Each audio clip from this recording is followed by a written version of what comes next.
Good evening, ladies and gentlemen, and welcome to Yankee Stadium for the fourth game of the 1976 World Series. Here are the official lineups. First, the National League champions, the Cincinnati Reds. Here is the manager of the defending world champions, number 10, Sparky Anderson. Batting first, playing third base, number 14, Pete Rose.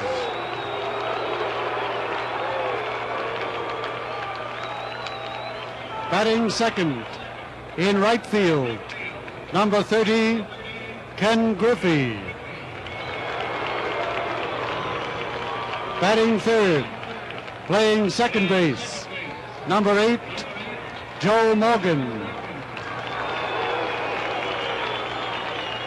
Batting fourth, playing first base, number 24, Tony Perez. Batting fifth, the designated hitter, number 22, Dan Dreesen. Batting sixth, in left field, number 15, George Foster. Batting seventh, the catcher, number 5, Johnny Bench. Batting eighth, in center field, number 20, Cesar Geronimo. Batting ninth, the shortstop, number 13, Dave Concepcion. And the pitcher, warming up in the bullpen, number 38, Gary Nolan. And now, the rest of the Cincinnati Reds.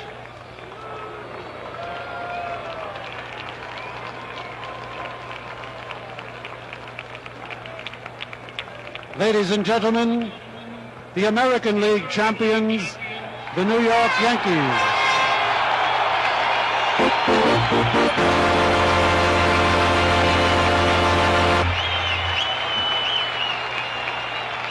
The manager of the American League champions, number 1, Billy Martin.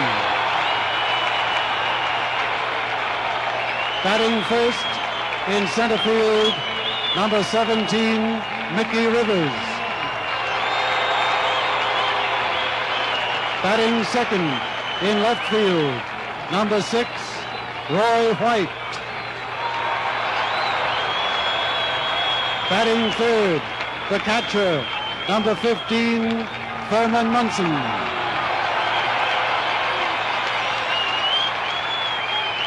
Batting fourth, playing first base, number 10, Chris Chambliss.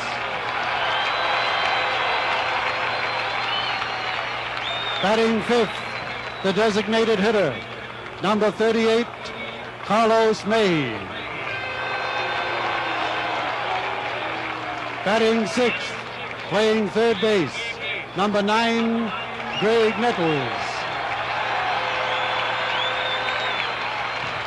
Batting seventh, in right field, number 23, Oscar Gamble. Batting eighth, playing second base, number 30, Willie Randolph. Batting ninth, the shortstop, number 11, Fred Stanley.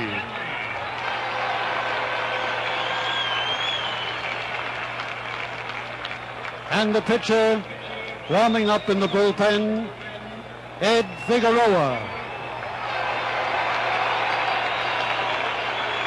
And now, the rest of the New York Yankees.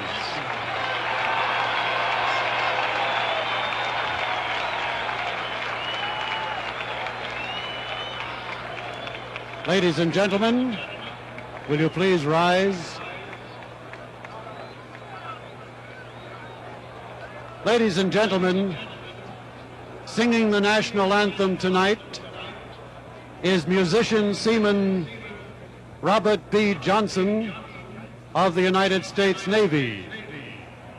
Seaman Johnson has performed as a guest vocalist with symphony orchestras around the world in his travels with the Navy. He will be assisted tonight by Navy musicians Michael Levy and Chester A. King, both on snare drum. Ladies and gentlemen, now to honor America, our national anthem.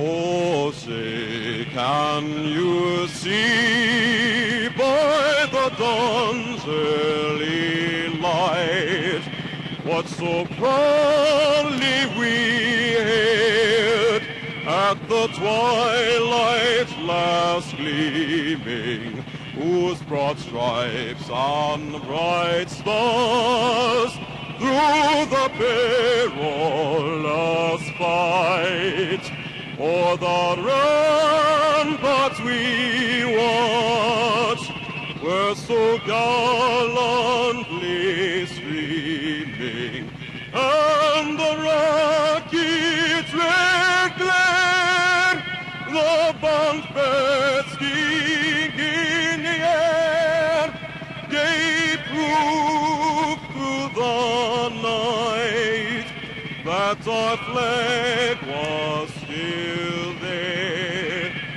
Oh, say does that star-spangled banner yet wave o'er the land of the free and the home of the brave?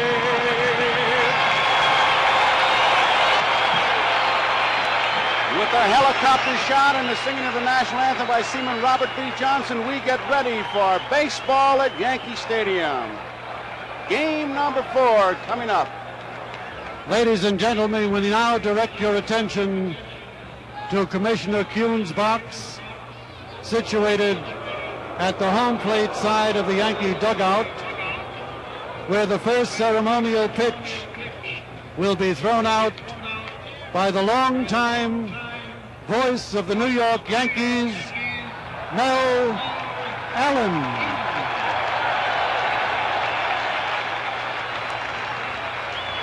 Mel Allen. And anyone that ever heard his voice, he could put excitement into just saying hello. Nobody could do it like him, Phil. No way. He is the only one and only voice of the Yankees, and he had it all. You know, I broke in under him, Joe, and a stern taskmaster. And I think that's one reason every time I'd make a mistake, he'd pick it up right on the spot. So I never made it again. He taught you well. My mother didn't like it. Well, she got on me, but... There you see Mel Allen with Commissioner Bowie Kuhn. Mel, longtime voice of the Yankees, still considered by many the voice of the Yankees, thrown out the ceremonial first pitch as we get ready for Game 4 here. The umpires for tonight's game: Bill Deegan will be behind the plate from the American League. Bruce Fleming, he's a happy little guy, looks like Spanky. First base. Second base, Davy Phillips. Lee Wire will be at third base. Lou DeMuro, left field line. And Billy Williams will be in right field. DeMuro and Billy Williams from Brooklyn, New York. Bill Deegan, born in Camden, New Jersey. Fleming, Milwaukee. Davy Phillips from St. Louis, Missouri. Lee Wire, Imlay City, Michigan. Boy, they have really spread around, though. Wire's in Decatur, Georgia. DeMuro lives in Tucson. Billy Williams, Belmar, New Jersey. Deegan's in California. Fleming in Brown Deer, Wisconsin. And Davy Phillips, Lake St. Louis. There's Figueroa, who will be the starting pitcher for the Yankees. Figueroa, the top winner for the Yankees this year, might have been the most consistent pitcher all year long. A lot of people ask Billy Martin, why not Holtzman? Why not coming back with Hunter? Well, we asked Billy Martin why he is starting for this important fourth game. The man on the mound right now in that quadrant Ed Figueroa. Number one, because he deserves to start in the World Series, because he's one of my best pitchers on my staff. If I have to go to the whole bullpen tonight, I will. But Figueroa has done a great job for me, and I'm very proud of him. There was a word he used there that I liked. He deserved to start. He really did, Joe. And I tell you, he had a lot of pressure on him. The last 2 games of the regular season, they televised back to Puerto Rico, and he would have been the first Puerto Rican to have won 20 games in the big leagues. And Tony, he tried too hard. You know what happens when you try too hard. The slider doesn't slide and the curve doesn't break. So I think he's about due. In his last 4 starts, he hasn't won. So I think the averages are in his favor. He last pitched on October 13th. That's the 5th game of the playoffs. He allowed 4 runs, 8 hits, and 7 innings. He also started the 2nd game of the playoffs. He lost 7-2. How about that? Little hex.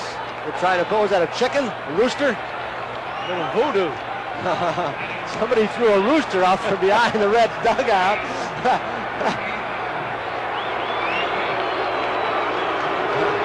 Leading it off in Game 4 is Pete Rose. Pete is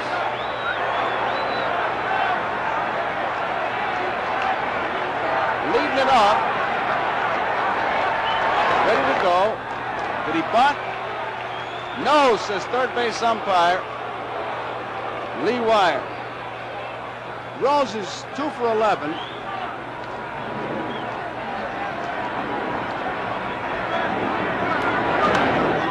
Down the left field line, a fair ball. This will be extra bases. 2-base hit, ground rule double. That was 2-base hit all the way for Rose. And I was just going to say, Joe, the Yankees have kept Rose and Griffey off the bases early in the ball game, and they were the men that were supposed to get on and score a lot of runs. Now they're getting on, so it's going to make it that much tougher for the Yankees. Well, here is Griffey. Heard you talking to Joe before the ball game, and the little spot you did, Phil, talking about the great execution, the power, the speed, all those combinations. Here they've got a chance right now to see if Griffey either drags a bunt or pulls the ball and get Pete to third with less than 2 outs. He's pulled Nettles into third.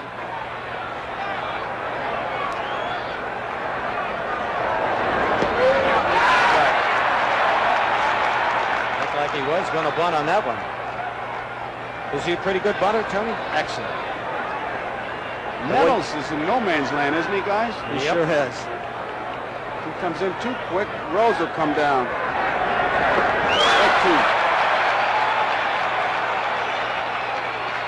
He's got that swing, Phil, with his speed. He chops it in the dirt, and he takes off running. We've seen him beat out balls already in this series. You got to play him shallow, and then he hits it by you. This could be a big play in the ball game as far as the Yankees to pick up their morale.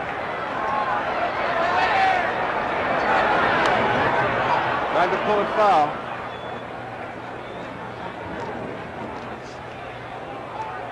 Count remains a strike 2. Front of home plate looks like it's been pretty well soaked with Figueroa pitching, a sinker ball pitcher. If he hits that artificial surface swing, he's liable to get some grub worms there. It's pretty soft.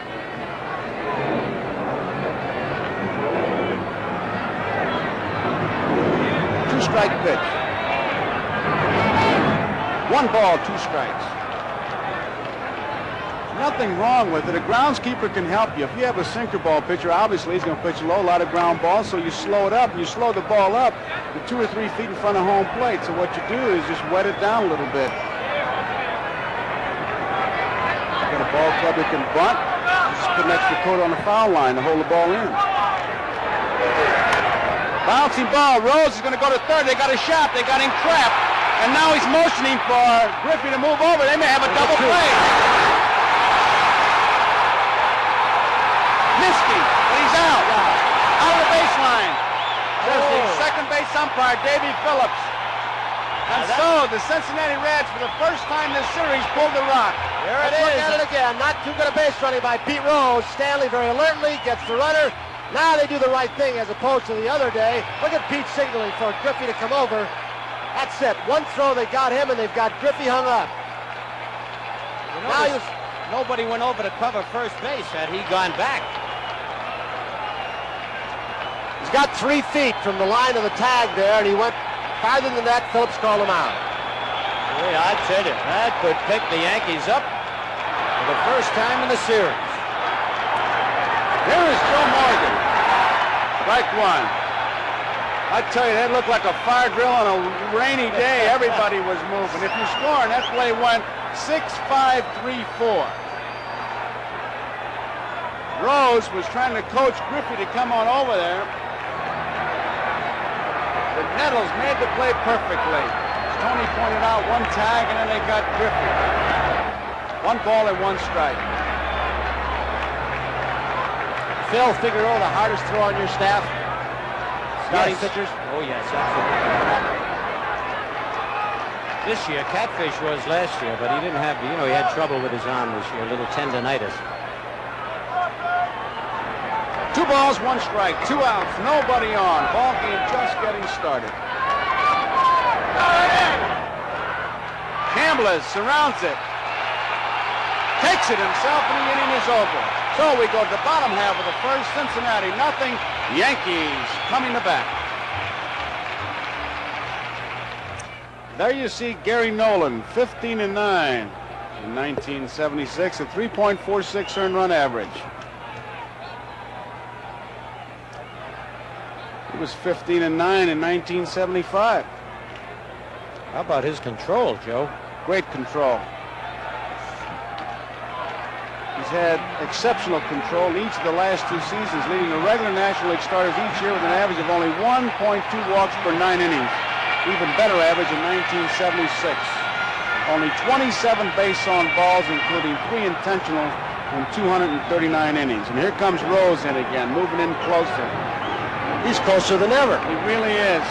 Every ball game he's moved another step or 2 in on Rivers. Let's see if Rivers tries to peck it by him or goes to swinging like he should. Look at that. He's right in on top of him. Foul balls. Upper deck. Maybe Billy Martin had a little talk with Rivers. Rivers can whip the bat like that. And I tell you, that Foster's playing very shallow in left. Mick has hit many balls 1 hop off that left field wall.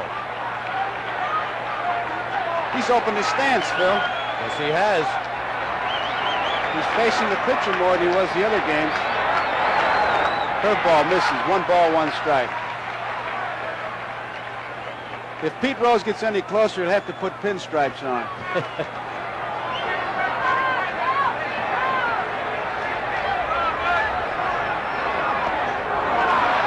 2 balls and 1 strike. I'll tell you something, watching him play that close, you either have to have a lot of confidence or a good insurance man. Look at him. No way a line drive that he can protect himself if it's right at him.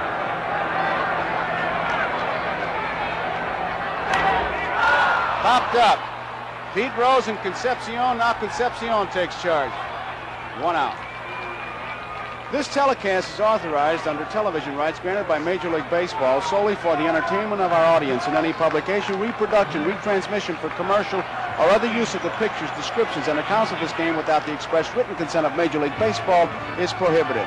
Here's Roy White. He's 2 for 10.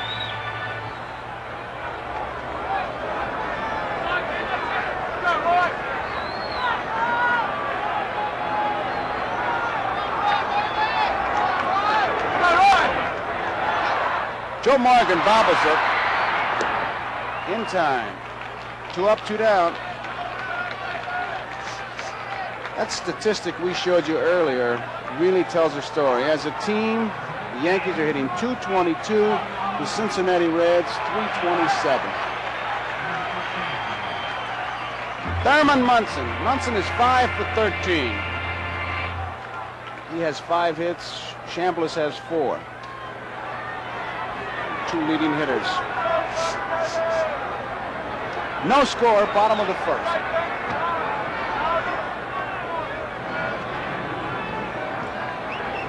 Munson almost needs a building permit when he goes in there, doesn't he? He's built like a fire plug, that's for sure. Well, Tony, that was interesting what he said, and I heard him on the interviews they had about being embarrassed, not wanting to be embarrassed. 1 ball, 1 strike. Thurman Munson. Gary Nolan.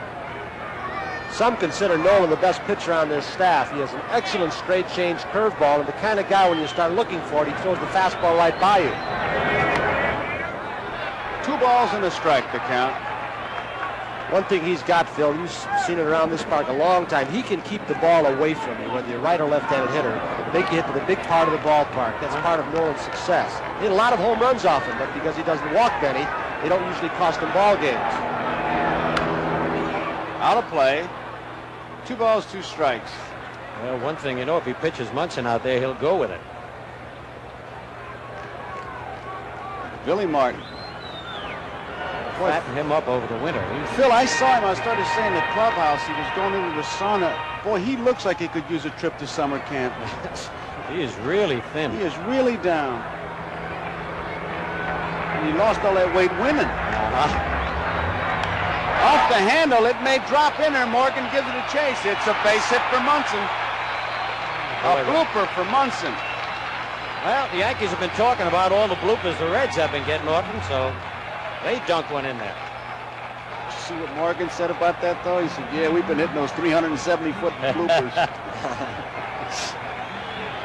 Here is Chambliss. Chambliss 4 for 12 in this series. No score, bottom of the first.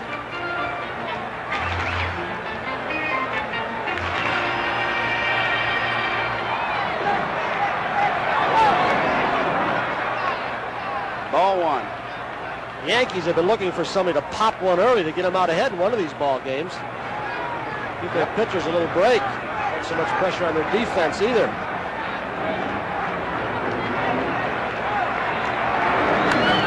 That's a base hit, left center field. Munson is rounding second. He's digging hard. They're going to try to score him. Here comes the throw. 1-0 New York. I tell you, this is a different ball game. This is the way the Yankees played all year. You get a chance right now to see Munson. A terrific break he gets off first base. He didn't need a coach on this. Right now he picks up his coach, Dick Hauser. Geronimo, in spite of his strong arm, did not give Davey Concepcion a good relay throw. It was a hopper to him. Here comes Geronimo's throw. Look at that. Geronimo's arm's usually stronger than that. A little bit offline, setting up on that cutoff play. They took the indirect route, Phil. Yep. Good hustle by Thurman.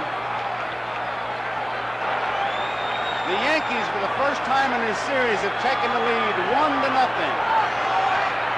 Chambliss is on at second with the double, and Carlos May is the batter. May is 0 for 6.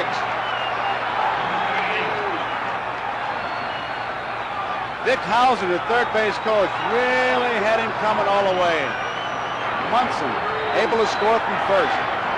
Not many catchers can do that.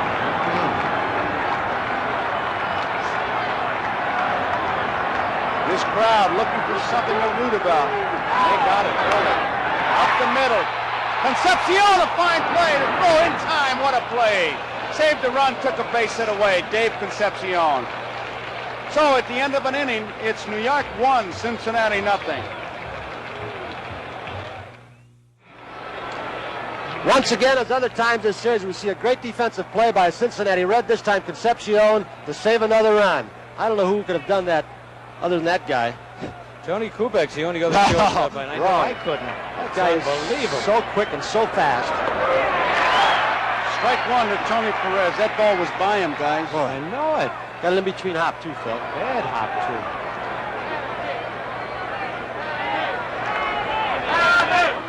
Off the handle, Chambliss will take it himself. Out number 1. Now, both of you guys could have made that play. I mean, we'll forget the humility. But what I want to ask you is, when a ball like that, you figure you got a chance, or you're just going to go all out? You got to go all out because, as Tony said, he was playing Carlos May straight away, which made it more unbelievable. And then to get the in-between hop, and you got to have a strong arm to throw him out. One thing you're thinking of also, with a man in scoring position, I've got to at least knock the ball down when he's at second base. Keep the ball from going to the outfield. Down further and made the play. Save the run. New York leading 1-0. Dan Dreesen, who was 5 for 11. Left field, Roy White coming in. 2 outs. Yeah, that wind is playing tricks with that ball high in the air.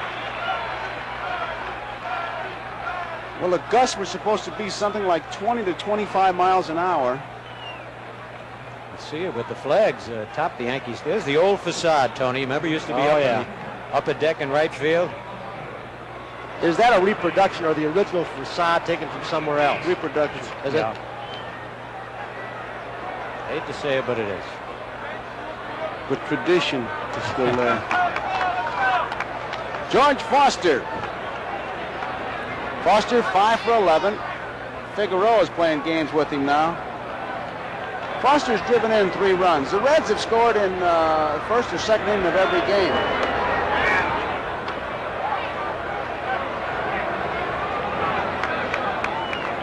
Foster's like Munson. He makes all pitches wait, doesn't he?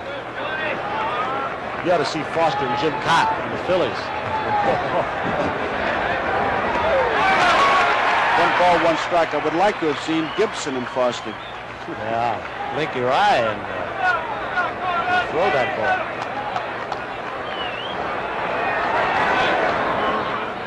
Two balls and a strike. Phil, I was looking at the home runs allowed by Figueroa. He does not give up too many. He's had a history of very few home runs. Is this fastball sink well? He's got a good sinking fastball and that good slider. And look at big Johnny Bench. 3 balls and 1 strike.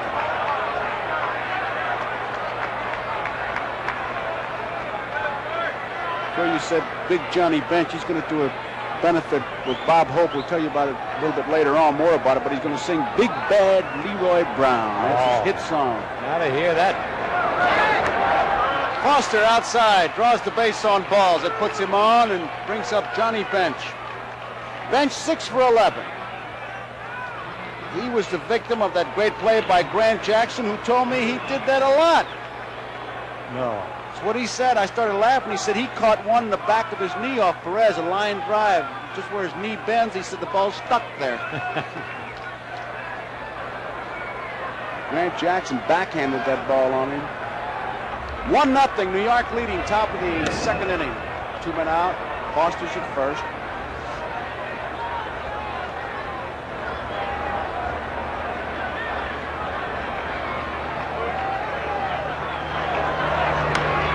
Fouled out of play. Phil Figueroa looks very deliberate as he lifts his leg up, giving the runners a lot of time, which may make it a bit tough for Munson, who may be going out there now to say, hey, if you're going to lift your leg up that slow, you better back up third. Well, you're absolutely right, Joe. Thurman has to remind him about that. Very few of the Yankee pitchers can hold runners on, even the left-hand pitchers we have. And it makes it more difficult for Thurman. He's been charged with a lot of errors because he's had to get rid of the ball. You know, as you know, you don't steal on the catcher, you steal on the pitcher. 1 strike to count.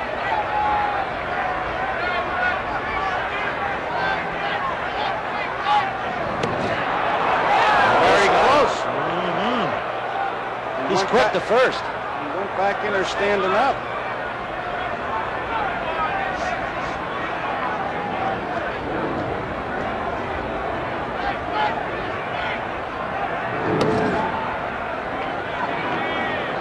Bruce Fleming, the umpire.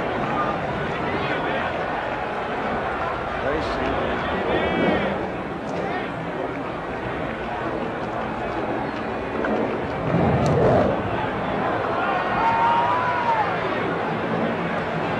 A couple guys on the bench watching all of this in the dugout at third base, and that's Morgan, Concepcion, and Griffey. They want to see a few moves over to first base. They want to try and pick something up in the event they get on during this ball game. They don't miss much. There you see Rose and Perez.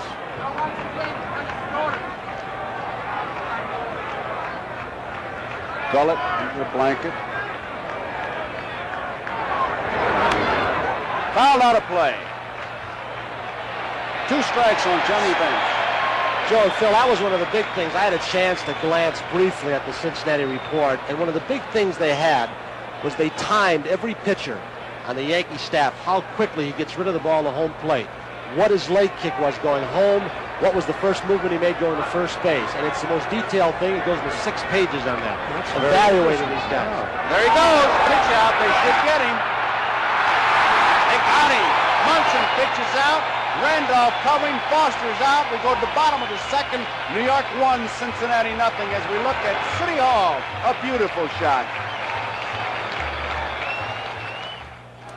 It's not luck when you pitch out. You have to know something and get a good ball to handle. Munson does, eye level, and he's in perfect position to get rid of that ball. He was perfectly balanced. Watch Randolph. Now, for a rookie, this kid, right in front of the bag. He's got to tag him before his foot hits the bag. And I tell you, for a rookie, that kid does it all. Good play. Here is Greg Nettles. New York leading 1-0. We're in the bottom of the second. We take a look at a beautiful shot from the helicopter live, Yankee Stadium. Game 4, Cincinnati, 3-0. They trail 1-0 in this game. One strike on Nettles. He's 1 for 9. Out of play. He's following the first 2 pitches to Nettles, throwing change-ups as Zachary did to the left-handed hitters. I tell you, Nettles kind of lulls you to sleep. He is not a streaky hitter in the sense that he hits in a lot of games in a row, but when he gets hot in one game, he has really helped the Yankees. 1 ball, 2 strikes. Geronimo in center field really doesn't play that far over in right center for Nettles. There you see him.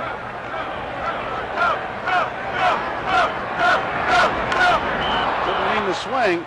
Nolan, Perez, 1 out. Boy, that makes you mad when you do that. It's that changeup. What do you throw? Every pitch a changeup? Seemed like I think he threw 4 of them. 1 out, Oscar Gamble is the batter, and we pause briefly for station identification. This is the NBC Television Network.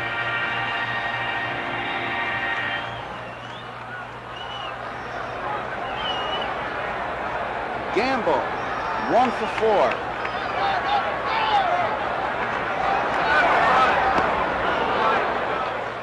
Strike 1. Mel Allen, longtime Yankee announcer, threw out the first ball. Joe DiMaggio threw it out last night. DiMaggio in the ballpark tonight, along with the great heavyweight champion, Jack Dempsey. Popped up. Pete Rose. The way he slaps at this ball. I didn't have nerve enough, did you? Oh, that scared me. 2 outs. And it brings up Willie Randolph. Randolph is 1 for 10.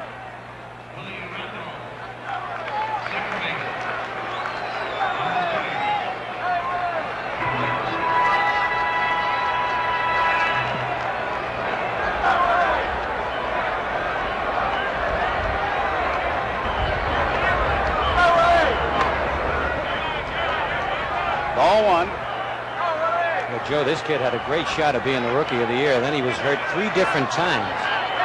And Munson says they got to toughen him up. Shallow center field. Geronimo coming in and makes the play. He thought that ball was hit much harder. That ends the inning. At the end of 2 full innings, New York 1, Cincinnati nothing. There you see it. If you've ever been in New York, our helicopter is coming from the south towards Yankee Stadium. Beautiful sight. Here, Johnny Bench.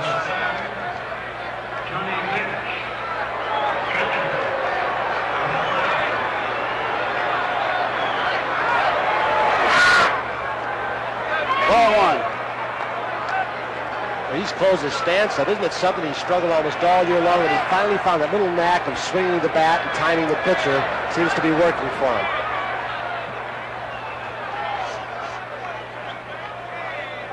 You know, I think that's great when you can adjust, you know, when you're having a bad year and you try something different.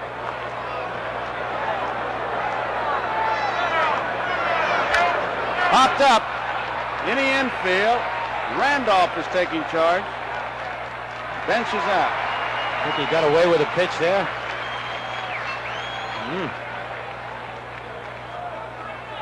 Brings up Geronimo. Geronimo is 2 for 9 in the series. Reds opened up with a double, and then Griffey bounced one to the shortstop Stanley, and in a rundown, they tagged out Rose and Griffey for a double play, and Morgan ended the inning by grounding out. Yankees scored their run in the first, a single by Munson, a double by Chambliss, as Geronimo swings and misses.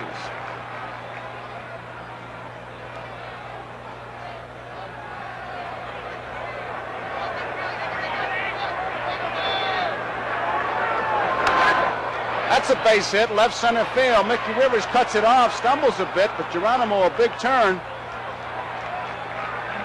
And boys, get the track shoes out because you know they're going to be going. That guy right there, Geronimo, originally signed with the Yankees. He was down at Fort Lauderdale, then he was drafted by Houston. How'd they let him get away? Well, I don't know. Boy, it's a good thing he's the strong silent type too, because he wouldn't have a chance to give any press conferences with the other guys on that club. That's right. They really got him over there. They love it. 1-0, New York leading 1/3. One man out, and Concepcion takes a good look at Sugar. Geronimo, time, they had a play on, and he's just not sure. A little groundskeeping in the first base area. Well, They couldn't have done that too, wreck that area, could they, Phil? they certainly could have. I'm not saying they did, but they're trying to hold the speed down. You talked earlier, Joe made a good point about the soft spot in front of home play. That obviously is wet.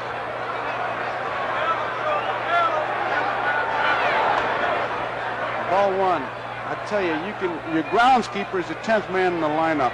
It's Bossers, Gene Bossert over at Chicago. If he could put quicksand down there, he'd put it down. You'd lose 2 or 3 infielders during the course of the game. Just can't get the footing. There's a strike.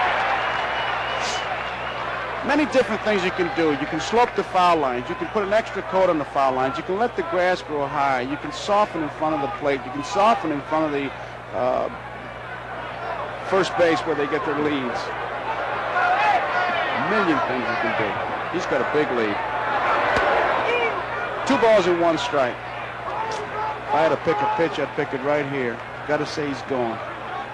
Be a gutsy call for a pitch out, yeah. Munson's in the box. He can't call a pitch out. There he goes. Here's the throw. Not in time. Boy, I tell you, you sit back there sometimes and you're dying. You know the guy's going. You can't do anything about it.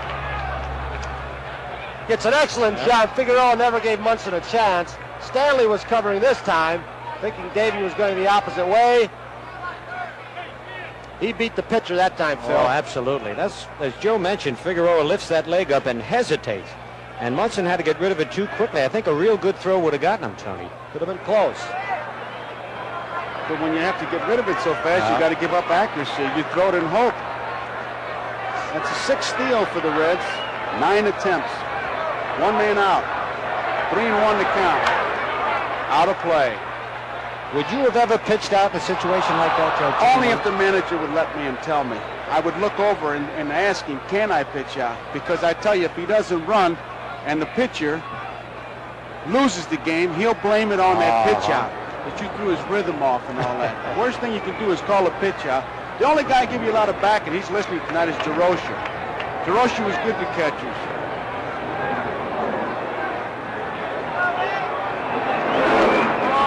Ball 4. You need a lot of support from the manager when you call a pitch out, 2 balls and a strike. Does Billy call most of them on this ball club? Yes, he does. He does. A lot of managers, when you look over there, they're at the water cooler. Not Billy. No, he's in every pitch. There you see Billy Martin on the Yankee bench. Cincinnati with a threat. Geronimo is on at second. Sparky Anderson. Joe Morgan. Pete Rose, who doubled his first time up. 1 man out. Right.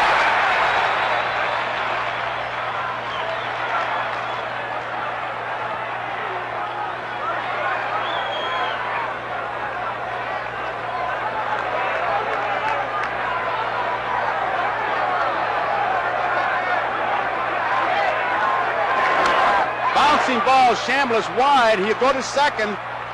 Throw to third. Close. Nice play by Stanley. So that puts Geronimo at third, Rose at first. Here it is again, Phil, and I got to ask you, did you ever get a guy at third base on this play? I tried it several times, never could get somebody. Yeah, I got a couple of guys, Tony, but they were taking that big turn, which you have to do. You know, that was a good play by Chambliss, too. I didn't think he was going to go with that runner going, and a big lead Concepcion had at first base. 2 men out. Geronimo is at third. Rose is at first. New York leading 1-0 when the top of the third. Ken Griffey, the batter.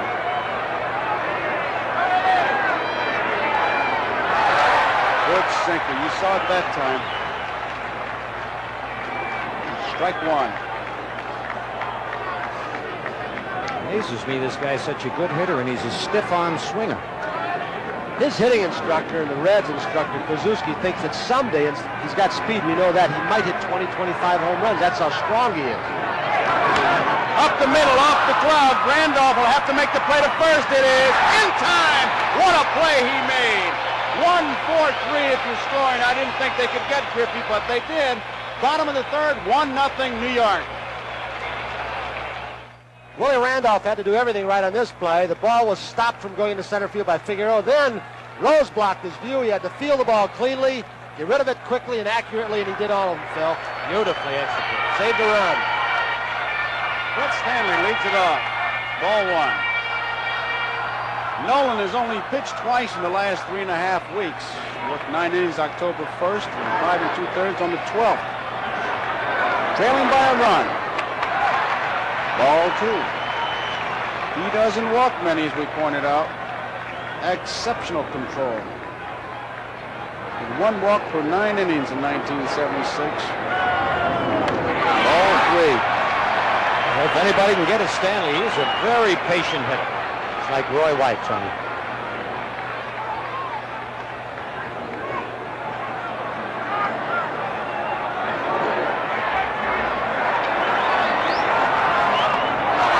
All four. Stanley draws the walk. There it is. A base on balls. Larry Shepard, the pitching coach. Front with the glasses. Sparky Anderson behind him. Gotta wonder now, Phil, with Rivers not hitting and maybe Billy going for an insurance run, you never know. He may have Rivers sacrificing. It's still early, but Rivers hasn't done much for him offensively so far. I wouldn't be surprised. You have to bunt for me. How about you? Oh, yes, absolutely. Although Mickey's tough to double. I think only once all year he's hit into a double play on the ground.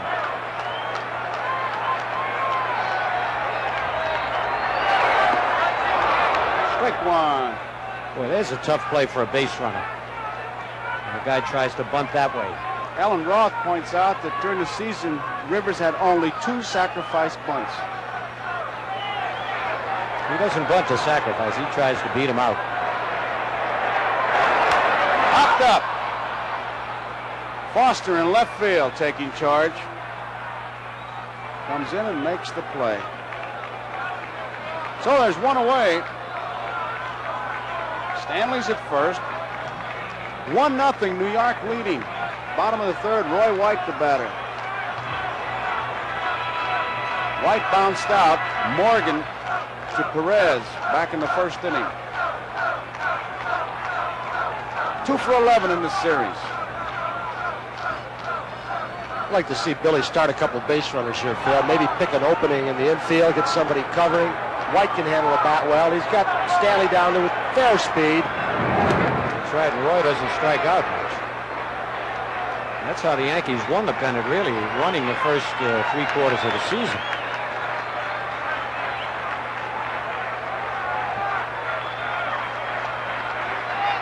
You know Nolan's going to be around the plate. He rarely walks anybody. It should be near the strike zone.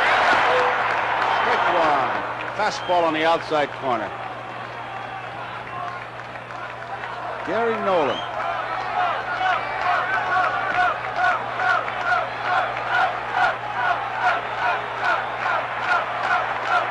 Stanley at first, 1 man out. 1 ball, 1 strike. Dick Hauser coaches at third. He gets his signs from Billy Martin. Elston Howard coaches at first. Deep to right center field. Geronimo and Griffey, they got room. Griffey makes the play on the warning track. 2 outs. Just made him reach for the ball a little bit, didn't he? The ball may have tailed away, and he just had to flick at it at the end. Here is Thurman Munson. Munson singled to right his first time up. Came around to score when Chambliss doubled into left field. That's been all the scoring so far. We're in the bottom half of the 3rd inning. 6 for 14.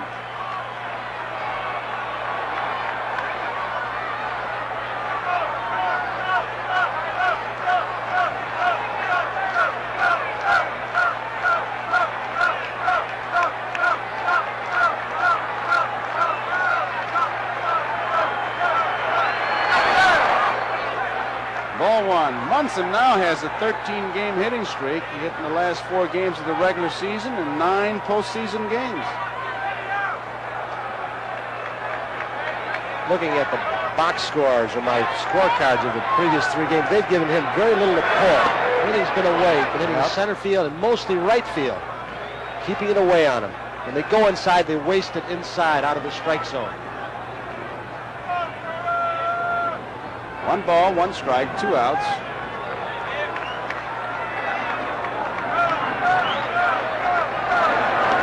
Curveball misses. 2 balls and a strike.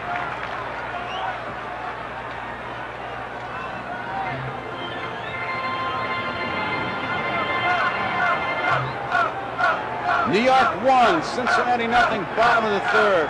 Stanley, a lead at first. Line drive, base hit, right field. Stanley is rounding second. He's going to hold up. Munson, another base hit. 2 for 2 tonight. Fred Potek, in the first show we did on the baseball world, said with men on bases, he just goes to right field. He's a tough man. And sure enough, you put somebody on base, he just lines that ball to right field. That's right. Just as Tony said, they pitch him out there, and Munson is a smart hitter. Here is Chambliss, who doubled to drive in the Yankee run. 5 for 13 in this World Series. He's got a hitting streak. –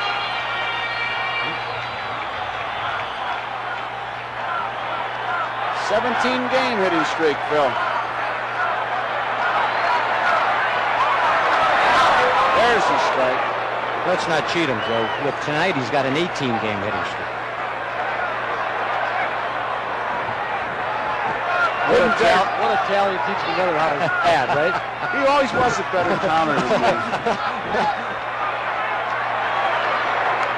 Oh, he had a good cut, but he fouls it off. Strike 2. You know the amazing thing about Mr. Rizzuto, he does that from memory, the son of a gun. They got it all right up there. He does. You look at his scorecard. G-O, F-O, W-L, which means wasn't looking. It's amazing. He does it from memory. He's right, an 18-game hitting streak. Nolan taking a little bit of time out there. 1-0, New York leading bottom of the 3rd. 2 outs. Stanley's at second, Munson's at first.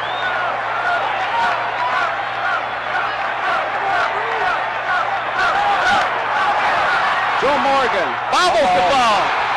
Everybody's safe. Throw to third. Can't have him. Just did get back. Morgan bobbles it, and he laid back and got caught.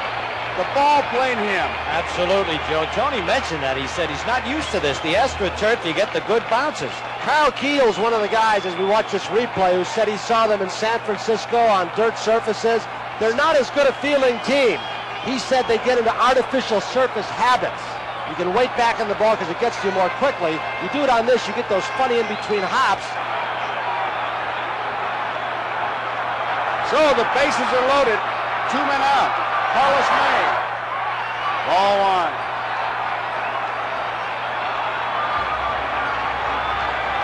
Stanley's at third. Munson is at second. Chambliss is at first. Yankees have had situations similar to this before in this World Series. They haven't been able to get that big base hit with minute scoring position with 2 outs to keep a rally going. Ball 2.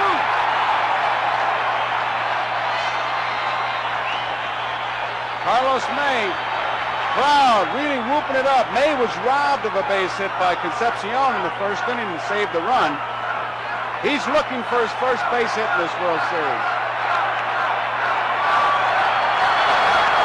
Right. Bases are loaded. 2 men out. Bullpen started for Cincinnati.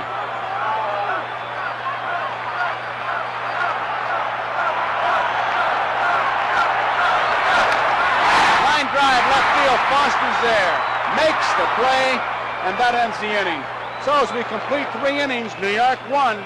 As we look at Carnegie Hall, Cincinnati nothing. As we look live at a beautiful sight, Empire State Building right smack dab in the middle of beautiful New York. Bring you the local boy, the scooter, Phil Rizzuto. Yep. Pretty soon we'll be seeing King Kong again up on the Empire State Building. They're bringing that movie back. Smearing it with bananas, huh? Yeah. All right, here's Joe Morgan ready to lead off. Joe bounced out to first his first time up. And the Yankees know they got to keep this man off the bases.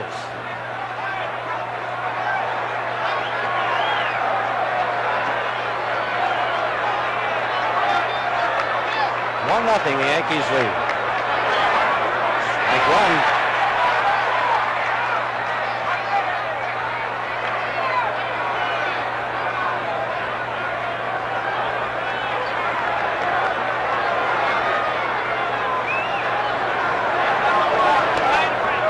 One of one.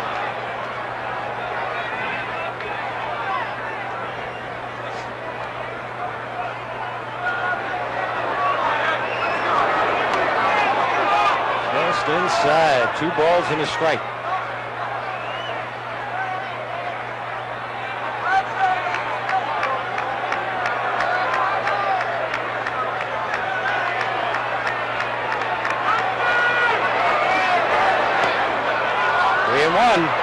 When we see that shot right there, how well he controls the strike zone, I know I've said it before, but Cecil Upshaw has the best description. His eyeballs are just not that far from the ball, even on the low pitch. He can really control it. He's so compact. That is a great shot when you get this close up and see Joe's eyes. Really looks him over.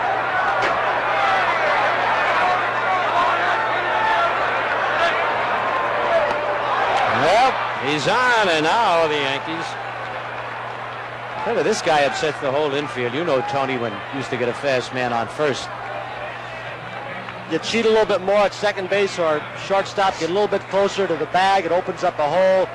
Third baseman comes in on occasion. He's doing a little grounds work down there. He's marking off his spot, kicking away some soft dirt at first base. He measures that lead, Phil. I've never seen anybody like him. I know. Well, 13 feet off a right-hander, 15 feet off a left-hander, almost to the inch.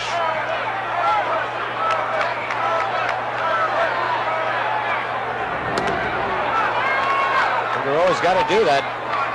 Maybe quick pitch once in a while with Tony Perez up. Perez bounced to first his first time up. Yanks lead 1-0, top of the 4th. Nobody up. Line to left center. Rivers, though, is going to get it. And Morgan, well, look at the long throw by Mickey.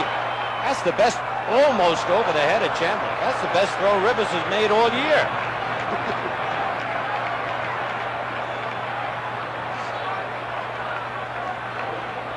Morgan at first base, when he takes his lead, he just looks at the pitcher and very defiantly, and he says, here's the throw of Rivers. Even he uncorked it. Just to finish up, Morgan always says some pitchers give him trouble, but nobody can stop him. Ooh, looked like Munson wanted to pitch out there, didn't it? Got it. Started out. A little low for a pitch out. Dreesen flied to left field his first time. And Morgan, if he's going to steal, will steal with that left-hand batter up there. There he goes. And Munson doesn't even throw, and it's a good thing he didn't. What a jump he had. He had about 4 steps, and Figueroa still had the ball. You know, every... Morgan says he does it on quickness. There it is. Oh, look at 2, this. 3, 4. He had 4 steps and Figueroa had the ball. He does it with a quick start. He says he doesn't have the speed once he gets going like Brock or Cedeno, but he's got to get a good quick jump. All right, Morgan's 2 for 2, and there's a pop-up, and Thurman Munson. He's one of the best on these. And Thurman's got it 2 away.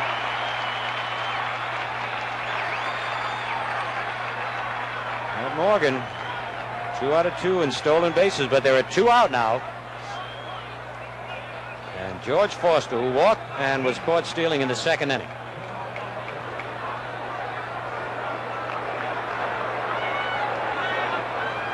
Very seldom see George smile, but he's smiling now. Tell me, this guy's really built. Power, speed. He's about the most low-key guy you'll ever meet. Ball 1. 30-inch waist. Oh, it's like Charlie Keller. I think I was in the 4th grade the last time I had a 30-inch waist. Line, base hit to left field, and Morgan will score. It's a tie ball game. White will not even throw to the plate, and Foster hit that so hard, Stanley thought he was going to get it. Look at Stanley, hands on his hips. It just took off. Another instance of the speed of this ball club. White doesn't even try, so they've cut off a run defensively when Concepcion made a good play. And now with the speed on the stolen base and the good jump off second base by Morgan, they tie it up. Well, at Foster's 4th RBI of the series, you can see why he led the National League in runs batted in. Well, that was a great shot we had on the replay because you saw it come off the bat and you saw how close Stanley came. Yep, game of inches. So it's all tied at 1-1, and Johnny Bench the batter. Johnny popped to second base his first time up.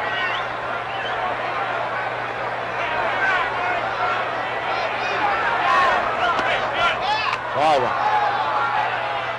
Well, Joe Morgan stole a run there with the help of a base hit by Foster. It's got to be frustrating to a catcher, Joe, like Munson, when a guy like that gets a break. Just wish you had a police whistle and pull him over and check his driver's license. The only way you're going to stop him. 1-1.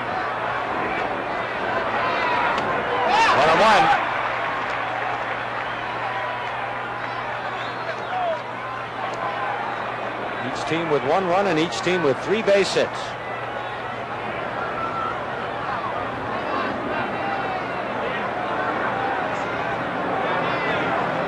Oh, that's gone if it's fair. Hit the screen for a home run. Johnny Bench has just put the Reds out in front 3-1. And Figueroa got that ball where I thought was a good spot, up and in. And as Tony said, Bench's new style of aiming that bat at the pitcher, he timed it beautifully. I don't know if that was a fastball or a breaking ball. It looked like he was trying to get it infield, but it didn't look like it had a lot of stuff on it like previous fastballs. It may have even been a hanging slider. There's that big, tall foul pole, both corners in Yankee Stadium. A lot of arguments before they put those up. Geronimo singled and stole a base.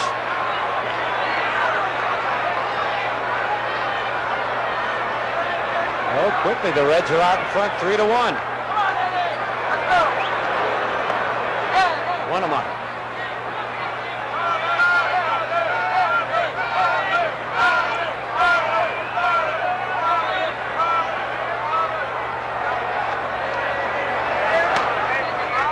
Ball, 2 strikes. Cary Joe DiMaggio and Cary Grant, gray-haired gentleman.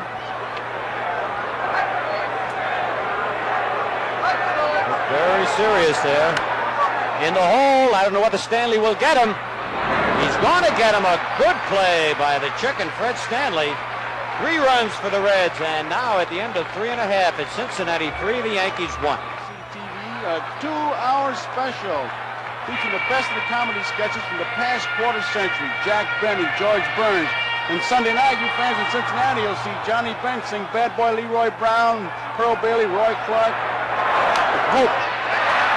Nettles grounds one to right center field. Morgan overshifted on him. So Nettles bounces right back with the Yankees trailing 3-1. Greg at first base. That's the 4th hit for the Yankees. And now Oscar Gamble. The Reds lead 3-1. 27 years of jokes. Oh, and he gets better every time. He's something. Got the greatest monologue I've ever heard. And look at Oscar Gamble. By the way, Joe and Tony, myself, Harry Coyle, Roy Hammerman all want to say hello to Jack Murphy, the Yankee television director for so many years for Yankee games right here at Yankee Stadium, watching the game down in Florida. Swing and a miss by Oscar. Gamble popped to third his first time up. Nobody out in the bottom of the 4th as the Yankees try to get back in the ball game.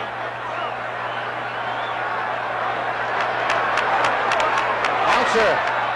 And Perez goes to second. And he drops the ball. Everybody's safe. And this is something we haven't seen the Reds do all series. That's the second error in this ball game. And one by Morgan, one by Concepcion. Perez threw the ball across the path of the base runner, Nettles. Watch this. It may have blocked Davies' view, one of those sinkers. He gave the target inside, and then he might have lost it. The ball came over the shoulder of Nettles. I think when Nettles throws his arms up, Tony, watch Like this. this. Right there. He blocked it. Once that runner gets between you boys, like that throw for the outfield, it's tough. That's a great shot. All right. Concepcion was up against. Now Willie Randolph. Let's see if Billy Martin has them bunting here. Nobody out. Willie, an excellent bunter. He fly to center his first time up. Nope, hitting away on that pitch. It's low ball 1. Rose is not in at third. He's barely in on the infield grass. There's Pete. Concepcion and Morgan have shortened up. Nobody out. 1-1.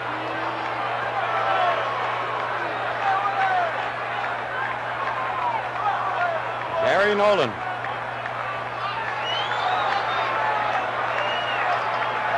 Barbone and Billingham. Billingham is the man closest to him. Oh, they got Nettles picked off. And got him at third base, and for some reason Nettles did not slide. I think he would have been safe if he'd have slid. You're right, Phil. If he had gotten down, Pete Rose is standing straight up.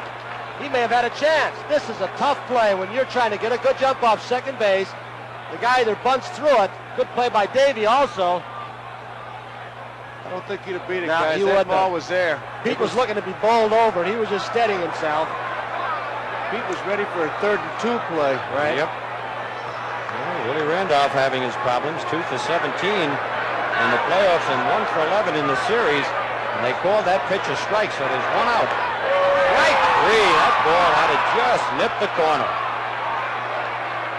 And Randolph called out, and quickly there are 2 outs now. Breaking ball. There it is. Where he caught it, it wasn't a strike, but where it crossed the plate, it probably was. Last 2 innings, for the first time in the series, Cincinnati's given some things to the Yankees they haven't taken advantage of. Nope. Fred Stanley, who walked, takes a ball. If they put a string on every gift, they give it to you and they take it away. They give you an air, zip, they pick you off. Yeah. They gave you an air last night, Zachary picks Rivers off. They got every gift tied onto a string. It's a right field, but right there is Griffey and makes the catch.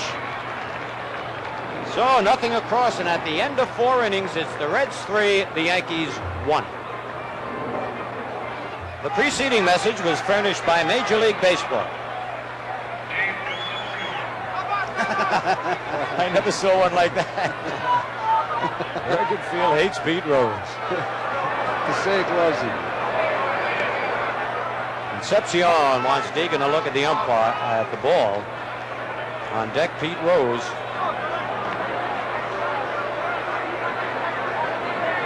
Concepcion walked his first time up. 3-1, the Reds are leading here in the top of the 5th.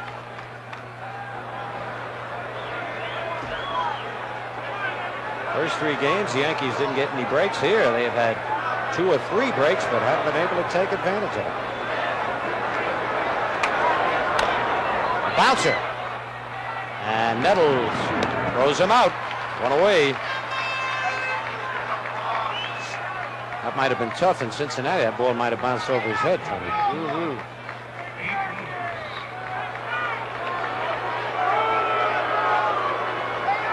Pete has double to left and bounced into a force play.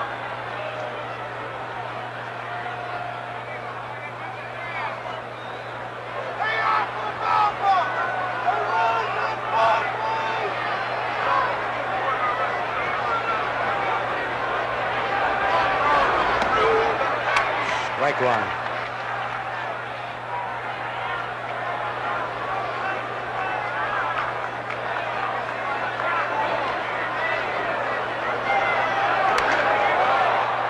Left field, and Roy White is there.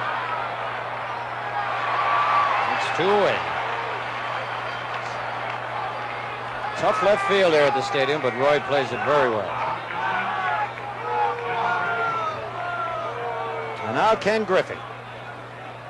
Bounced into a very unusual double play as we look at that big left field area out there that Roy has to cover. And then was thrown out on a good play. Smash off Figueroa's glove, and Randolph threw him out. Strike one.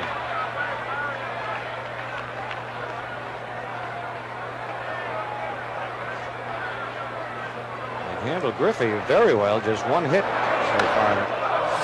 Whoa. Back in the crowd. 0-2.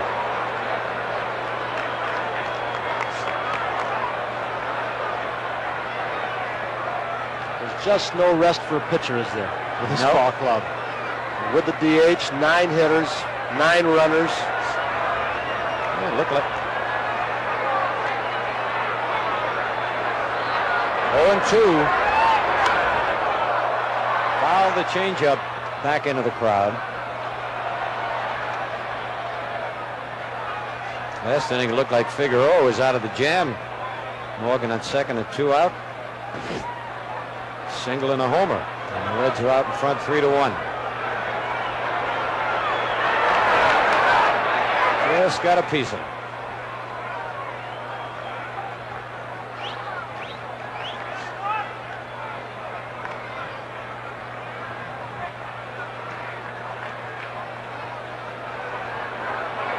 Two out, nobody on.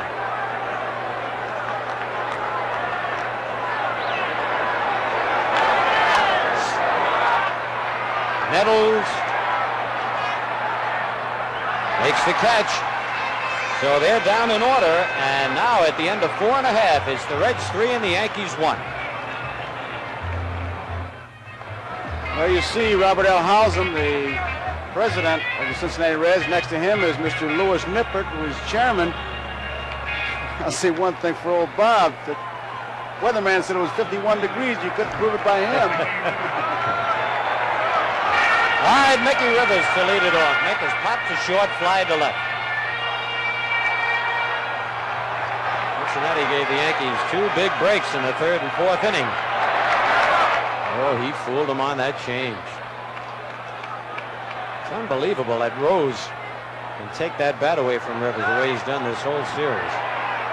Gonna have to put blinkers on Mickey so he doesn't look at Rose. Try to slap that by him, and it was in on him. He's just made him change his hitting style completely, hasn't he? Just forced him in it, psyched him out. Yeah, Pete's laughing. He knows it. He's gotten away with it for the whole series.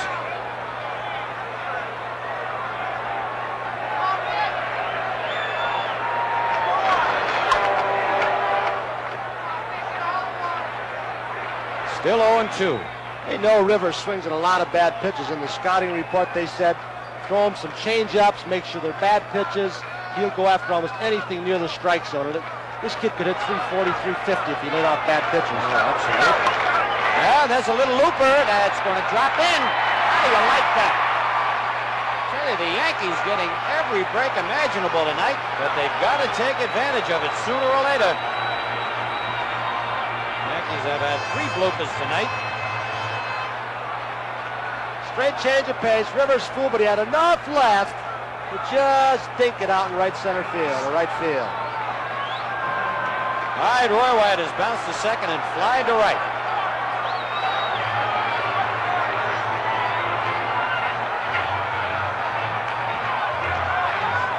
See the great year he had batting left-handed, hit 320. Right-handed, he had an off year.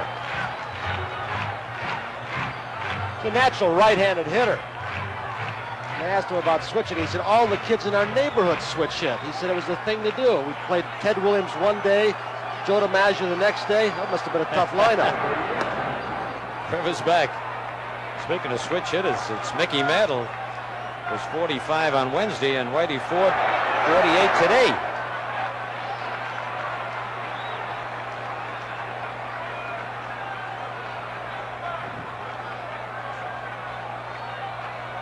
One ball on Roy White. Nobody out. Reds lead 3-1 here in the bottom of the 5th. 1-1. I don't think Nolan throws anything down the heart of the plate.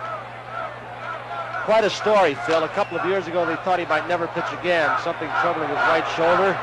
They say every ball game the last year and a half, he's gotten a little bit faster.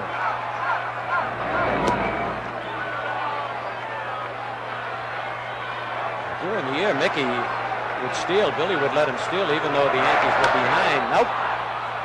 Right to George Foster in shallow left. One man out.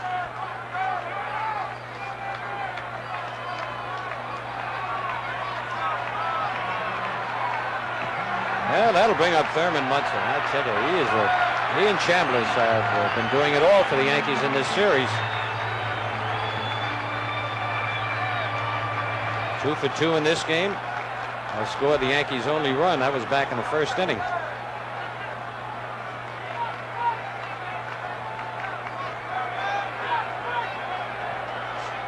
Thurman was really great. They interviewed him for about 45 minutes. Reporters throwing all kinds of questions at him.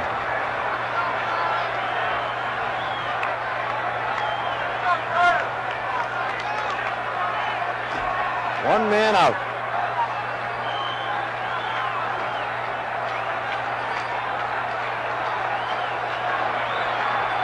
There goes Rivers. Oh no, Mickey that time really got a running jump, and I tell you, Nolan never came to a stop that time. He came down and pitched right away. What's this? Let's watch Mickey. Nolan with that high knee kick. I don't know who can run faster than this guy once he gets in full gear. Bench made a perfect throw, but he just outran the ball. Yep. Here he comes right at you. This is what you'd see if you're taking the throw down at second base. With that first shot that we had, you could count the steps, and you can't give the guy 4 steps and still hold the ball and throw him out. Even Johnny Bench can't do that. And that was the first Yankee steal of the series. 1-1 to Munson now.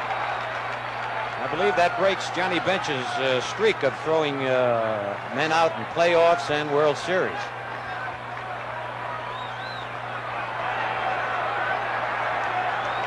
First steal in 26 consecutive games. Post-season game. All right, 1 out. 3-1. The Reds are leading here in the bottom of the 5th. And Munson gets another base hit. And Rivers will score. It is 3-2. And Munson has, along with Chambliss, been the whole Yankee attack. Thurman Munson has got that golden bat tonight. Joe Morgan, Phil, very mad at himself. He was kicking the dirt. He took a couple of steps to his left just as the ball was pitched. Gary Nolan got a little too much of the plate. Munson hit it up the middle.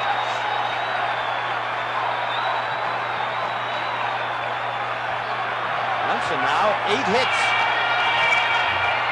and 16 at bats. There it is, 3-2 Cincinnati, and Chris Chambliss, who doubled to drive in Munson in the first and reached on an error in the third. 1 out. And line to left center field, but Foster's right there. Boy, did they play him perfectly. 2 out.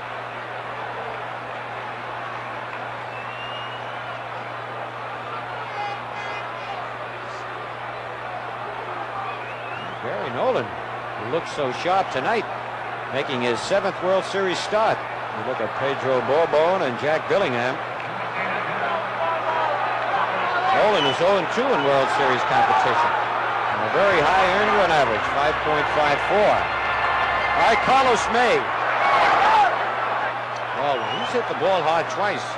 Concepcion robbed him of a base hit, and then he lined to Foster and left with the bases loaded.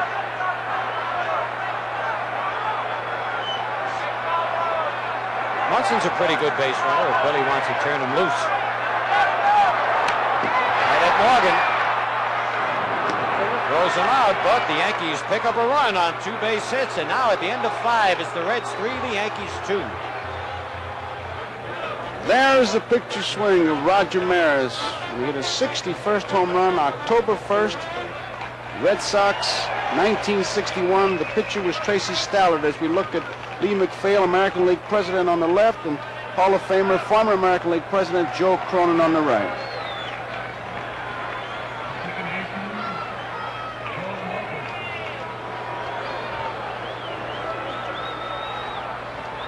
It's the Red bullpen. There are the Spirit Carriers.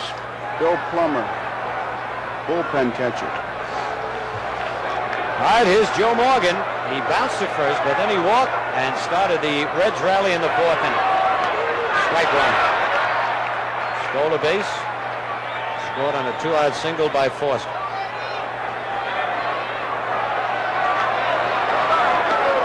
Strike 2. Joe thought it was outside.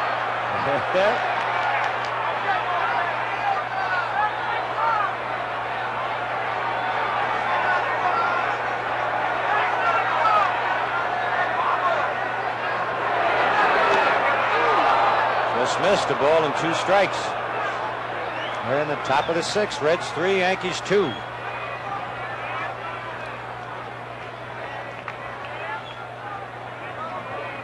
Ed Figueroa.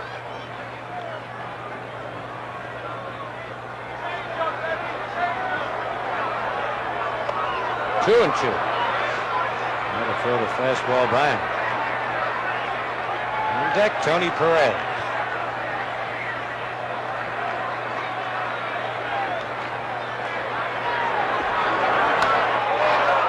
Off the glove of Stanley. Just got a piece of it. Well, there he is again. What are you going to do? Another reason that makes Morgan so great, Phil, is he does not fear hitting with 2 strikes. Now he'll go into his groundskeeping act. He doesn't strike out much for a guy that drove in over 100, hit 27 home runs, strikes out about 40 times a year. He still feels he's got you in the hole when there are 2 strikes. Yep. Well, last time he stole second. Munson didn't even throw the ball. He got such a jump off. Figueroa. Perez bounced the first line to center. Look at the split screen. And a bounce to the third. And Nettles has to go to first. That Morgan. 9 out of 10 other plays you could get at second. They have demonstrated that speed 4 or 5 times today on defense and on offense. There's another. They remove the force out. Yep. Possible double play. Dan Dreesen has flied to left and fouled to Munson.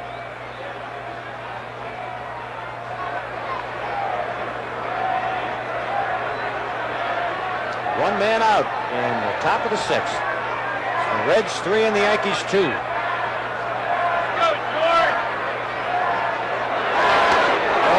Good off-speed pitch, strike 1.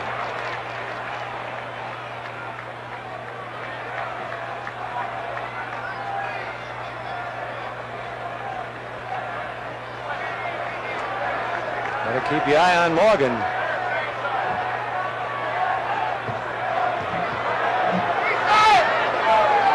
Low, 1-1. Greg Nettles is keeping his eye on him. There is Tidrow and Jackson. Jackson, the left-hander. Nettles got his one eye on the hitter, his other watching Joe Morgan.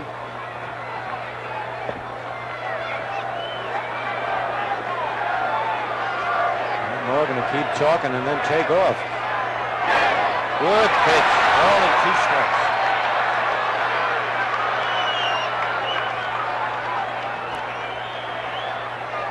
It's a little chilly. Figueroa blowing on his pitching hand.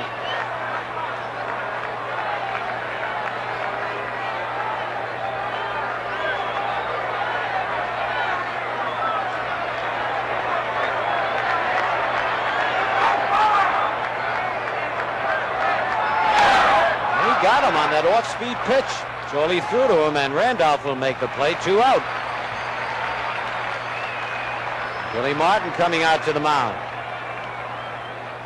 He might be going to first base and ask him, who do you prefer to pitch to, Foster or Bench? Oh, what a choice. Some choice to make. How about going beyond them? Maybe Geronimo. Yeah, no, forget that too. 25, Grant Jackson. What a job he's done for the Yankees. Billy Martin. What a series that was, Tony. Well, you were in that, weren't you? And he had his 12 hits. No, I missed that. No, that was before me. Well, that's right. McDougal was playing short in that series. What am I talking about? I was playing short in that series. 1953. I was still around. What a memory. All right, Morgan at second. You're bragging about your great mind. Time flies by so fast. Foster has walked and singled it left field, a drive and a run. Low ball one.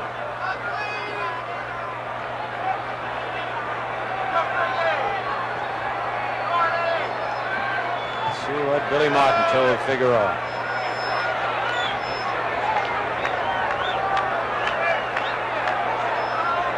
2 men out. It's 2 breaking pitches.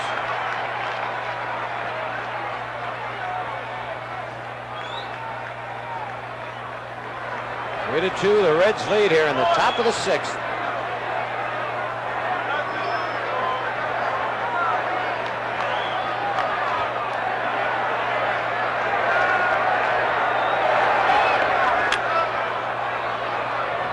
So Billy told him, all breaking pitches.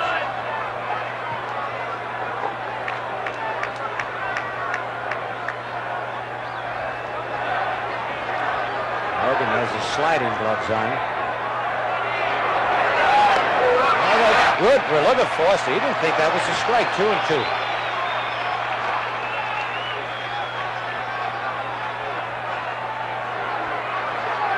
Sparky Anderson never changes his expression.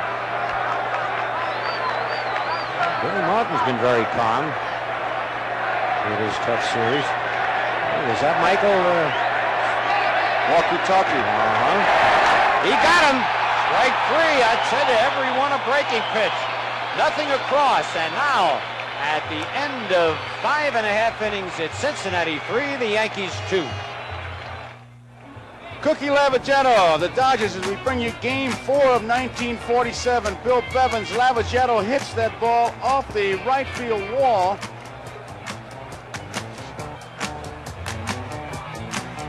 Eddie Mixon scores. Larry Getz behind the plate. Look at him almost dusting the plate off. 1947. It broke up the no-hitter, and the Dodgers won the game. A great moment. 1947, Game 4. What about 1946, Game 4? You remember that one. It's on the board here in Yankee Stadium. Whitey Kurowski, Enos Slaughter, Joe Garagiola. 4 hits.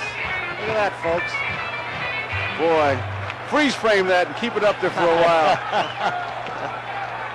You know, getting back to that Cookie Lavagetto, there very few people knew Bevins had a no-hitter because he had walked 11 men in that game. He had like 2 infielders out there all the time. Yep. Everybody on base. Hey, speaking of saying hello, Joe McCarthy, my first manager in the big leagues, and what a great manager he was for the Yankees. He's watching the game in Tonawanda, just outside of Buffalo. What a nice man. Nettles has hit to the box single and then was picked off second. Yankees trailed 3-2 in the bottom of the 6th.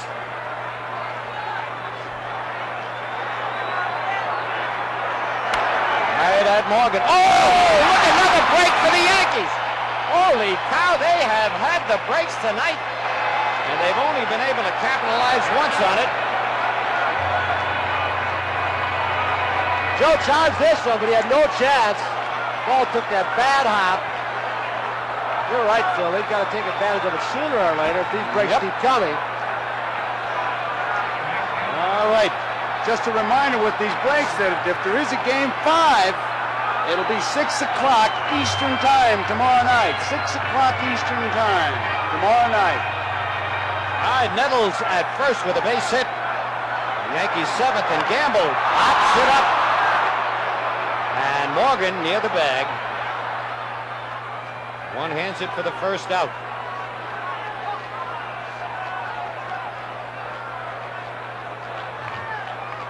Well, I was wrong. Bill Bevins walked only 10 men in that ball game. Seemed like there were men on base every inning. Here's Willie Randolph. Willie came up in the 4th inning with runners at first and second, nobody out. Trying to bunt, missed the ball, and that's when Nettles was picked off. Took the Yankees right out of an inning. Willie is fly to center and struck out. Right in the Reds' dugout, strike one.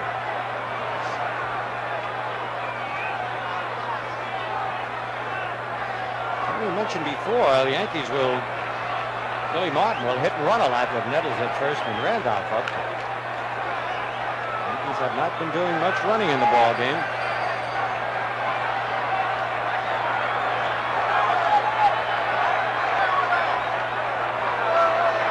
Nettles back.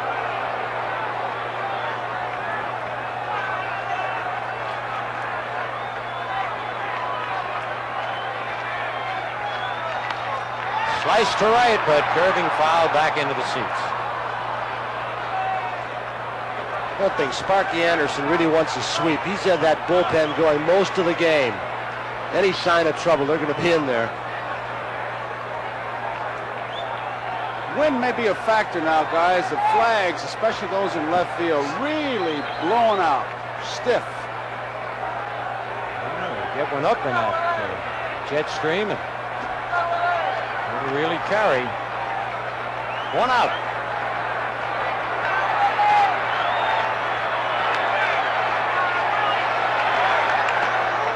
Ooh, that bench scares me every time he cuts that on.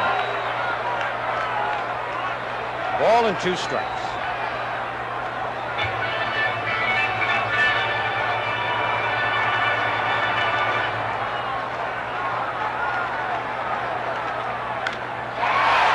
Center field, and Geronimo's there. He can't find the hole. There are 2 out.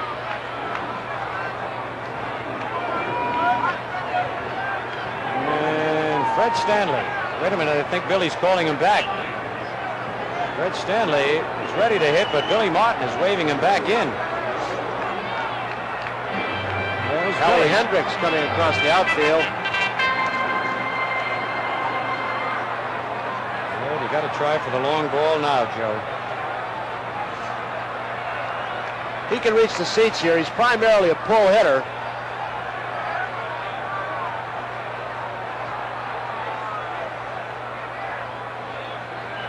Elrod did a good job for the Yankees filling in behind Munson and Fran Healy. He's had the experience playing with Baltimore in the World Series. He's got to catch his breath. He's been running a long way. Elrod's been about once in this series. Flied to left back on Tuesday night.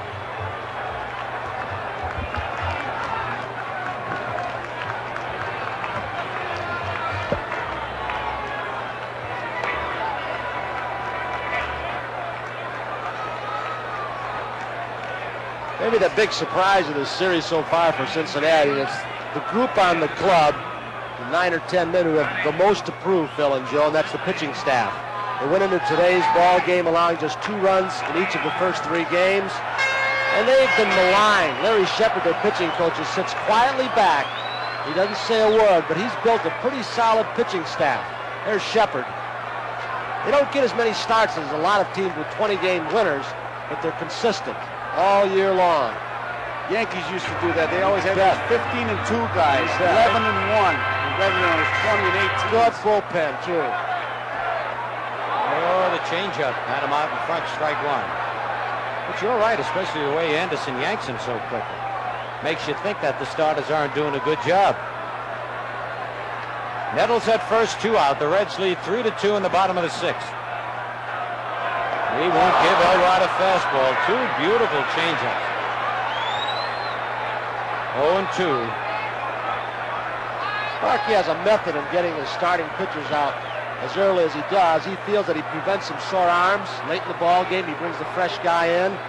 They're tired at 7th, 8th, and 9th. They're more susceptible to bad pitches. The staff stays fresh the whole season. Hopped him up. Tony Perez. Hendricks flies out. And now at the end of 6 full innings, it's Cincinnati 3 and the Yankees 2. What you see is the trophy that is presented to the winning team, and should Cincinnati win this game, they will be presented with that trophy by the commissioner, and we have our cameras set up. We'll be covering the celebration. And should the Yankees win, we'll be right back here, 6 o'clock Eastern Time tomorrow night. All kinds of ifs. Jim Mason is a new shortstop. If there's a game Saturday, you got baseball, football doubleheader. No, tennis, Sunday, it's baseball, football. Here is Johnny Bench. 7 for 13. A 2-run homer in the 4th. Popped up. Randolph is going out. Gamble is coming in. Gamble slips, staggers, makes the play. Boy, he looked like he didn't have all his tickets for the dance floor that time. He really stumbled. Watch him slip. There's some soft spots with that all-night rain or all-day rain yesterday. During infield practice, some balls hit to the outfield that just stuck in the mud. 1 out, and Geronimo is the batter. Geronimo singled and stole a base in the 3rd inning. Bounced out short to first in the 4th. 3 for 11 in the series. Strike 1.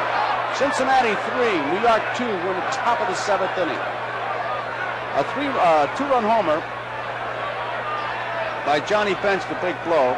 Munson's been the big hitter for the Yankees. He is 3 for 3. Strike.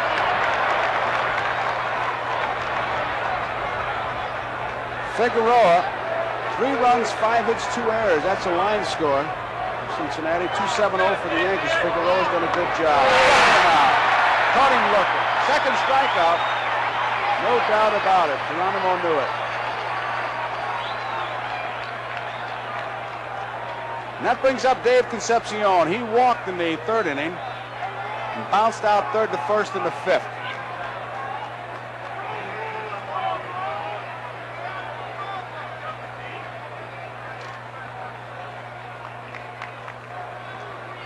Three for 12 in this World Series. Dave Concepcion. It's a strike. Bill Deegan behind the plate. It's his first World Series.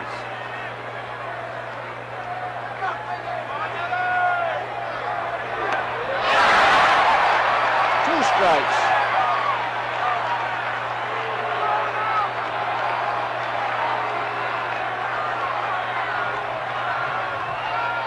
So there have been very few argued calls in the first 4 games. It's been a well-umpired game. No discussion at all on plays on the bases. We've had several close ones. Fine umpiring. Base hit. He just reached out for it, and it's a base hit. There's a case of a guy hitting a good pitch. Many times, it almost always bugs you. When a guy gets hit, they say it was a hanging curveball. That was in a good spot. Watching. Munson motioning. He wanted the ball a little bit lower, probably. Not belt high. He did fool. He had his tailgate flying. So Concepcion is on, and it brings up Pete Rose, and obviously a base-stealing threat. Davey gets a good lead at first. They've been able to get a 4-step jump.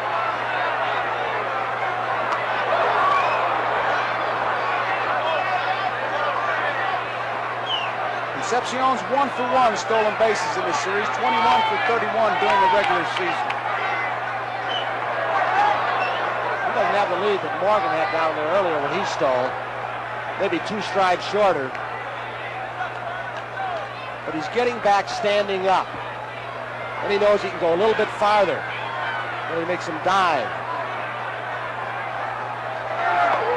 Strike. Different players have different ways of measuring. I remember Ken Boyer, as we look at Pete Rose, used to always say he'd get a lead that if he fell, he'd be a body's length and arm away. Step in the dive. That's what Morgan and Concepcion Step in the dive. About.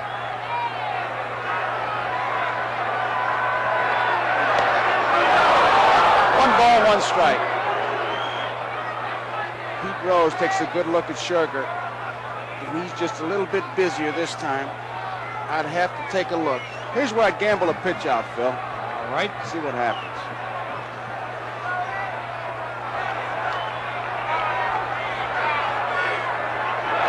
He's gone. He got him. Might have got him too. Yep. Okay, Concepcion's out. Munson, a beautiful throw. We go to the bottom of the 7th inning. 3-2, Cincinnati over New York. What a beautiful shot as our helicopter and our cameraman have been getting great shots all night. You're looking at Times Square. New Year's Eve. The music of Guy Lombardo, and here it is tonight. As we go to the bottom of the 7th, game 4. It'll be Rivers, White, and Munson for the New York Yankees. Cincinnati 3, New York 2.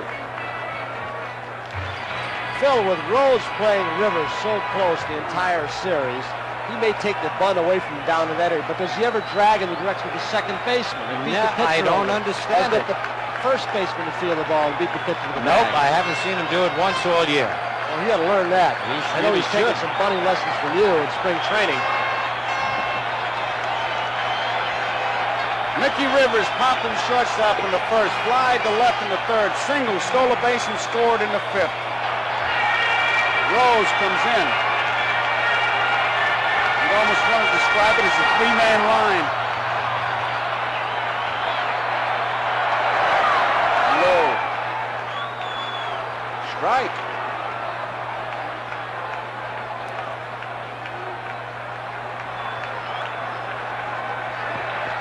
One strike on Mickey Rivers. Cincinnati bullpen busy.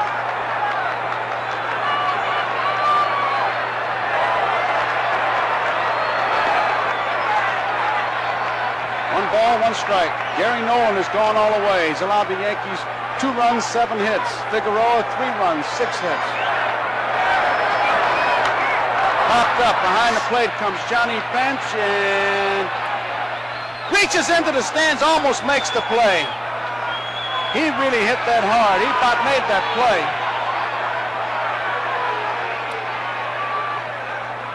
He knew exactly where that wall was. Now watch once you get there, really reach in there. He's into the 2nd row. With that glove, it's almost like a first baseman's mitt. 1 ball, 2 strikes. Look at the umpire pursuing the play to see if there was going to be fan interference or see if he caught it cleanly. Good hustle by Deegan. What a try by Bench. Had a great catch of that guy's ear. Yeah. Johnny Bench. 1 ball, 2 strikes. Fly ball, left center field. Geronimo going over, so is Foster. Foster makes the play. Rivers is out. Bullpen keeps going for Cincinnati.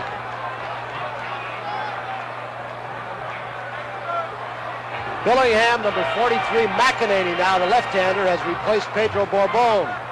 Sparky knows the value of a short left-handed relief man in this park. Roy White bounced second to first in the 1st inning, fly to right in the 3rd, fly to left in the 5th. Ball 1. Cincinnati 3, New York 2, bottom of the 7th. 1 out, nobody on. Ball 2.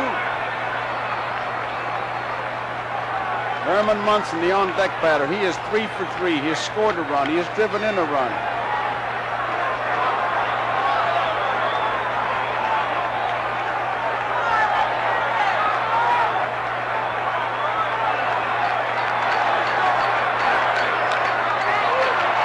Oh. 2 balls in the strike.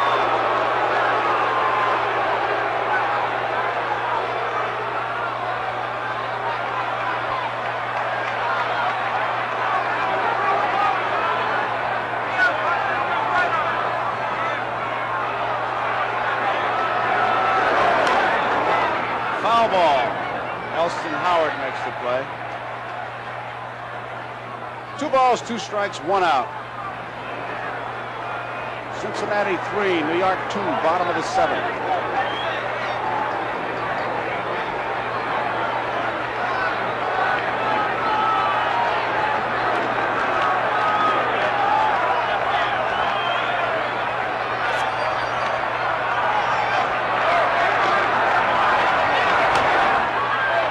middle center field. Geronimo coming hard, makes the play.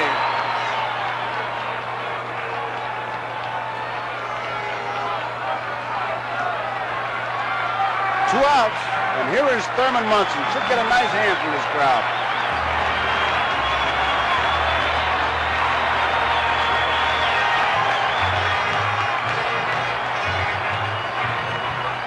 Munson singled and scored in the first inning. Scored from first on a double by Chambliss. Singled in the third inning and drove in a run in the fifth when he singled to center field to drive in Mickey Rivers. The two catchers have had a bunch of hits between them. Munson's got 8. Bench got 7.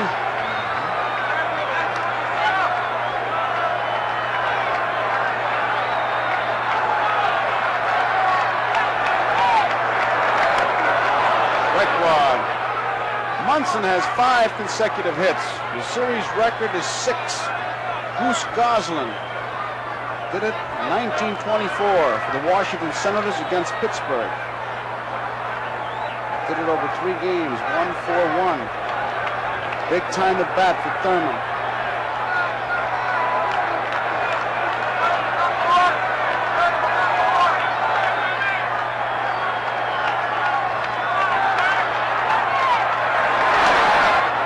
Foul. 2 quick strikes. It's the first time he's tried to pull the ball, nobody on base. Yep.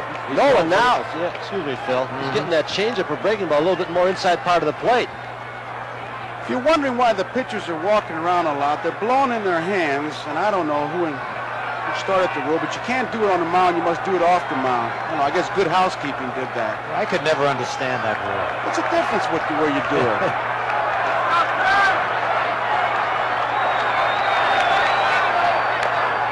Foul. There's Yogi Berra, Billy Martin, Gene Monahan, the trainer. Sparky Anderson. Gary Nolan walks around the mound, leading by a run, Cincinnati. 3-2, bottom of the 7th. The 2 catchers are leading in hits. Munson has 8, Bench has 7.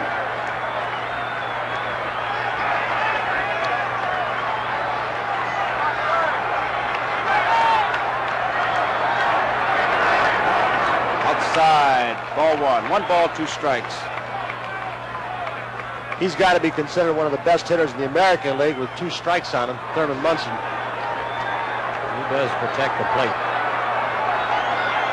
He's got that ability to fight off pitches high and tight. Line foul, like that. Fight him off, hit him foul, foul him back, and then they get one over the plate and he can drill it to right field, as he has so often in this series.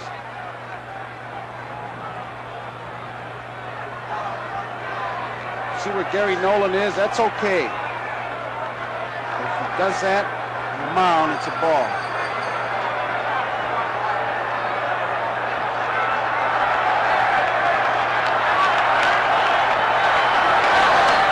Up the middle, a base hit.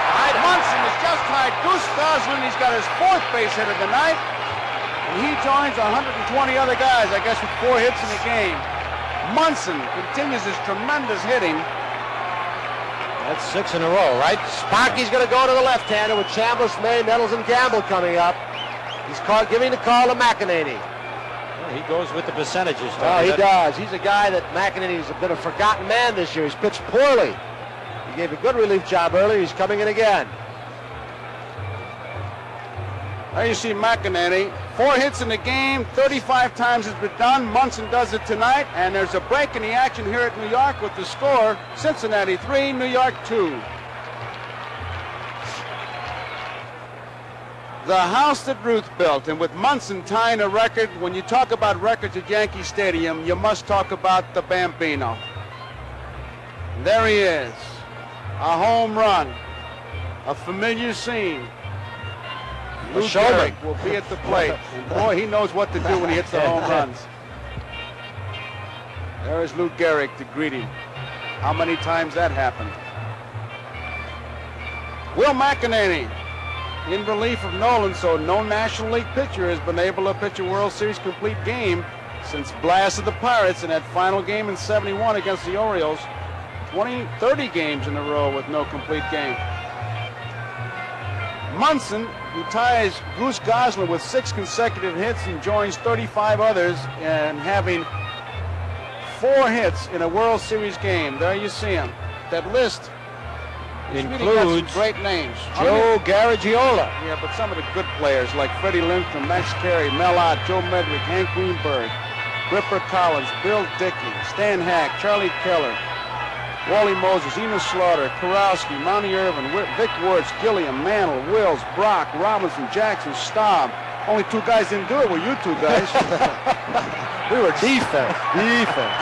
So Munson is on at first. 2 men out, and Chris Chambliss is the batter against Will McEnany. 3-2, Cincinnati leading, bottom of the 7th. Didn't mean to swing, bouncing ball to Morgan. That ends the inning. 1 pitch, McEnany gets the job done at the end of 7. Cincinnati 3, New York 2. There it is from our helicopter live, Yankee Stadium, and this is the 76th World Series game played at Yankee Stadium. It started in 1923. Top of the 8th, bright lights of New York. Cincinnati leading 3-2. Figueroa's pitched well. He'd like to get that 1 pitch back that he threw in the 4th inning to bench. The 2-run home run got a little inside. There you tell. There are the statistics on Figueroa. Should Cincinnati win, of course, it's all over. Should the Yankees pull it out, we'll be back here tomorrow night, 6 o'clock Eastern Time. Pete Rose, he's 1 for 3. He doubled in the 1st inning. Ball 1. 3 for 14 in the World Series.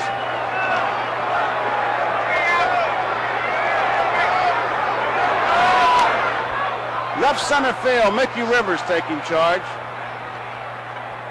Makes the play, and there's 1 away. Rose flies to Rivers. Brings up Griffey. Griffey is 0 for 3. 1 for 15 in the series.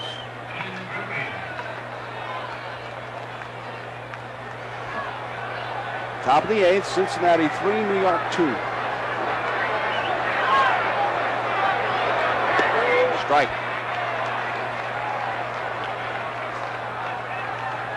Figueroa has gone all the way for New York. He's allowed 6 hits, 1 a home run, a 2-run homer by Johnny Bench in the 4th.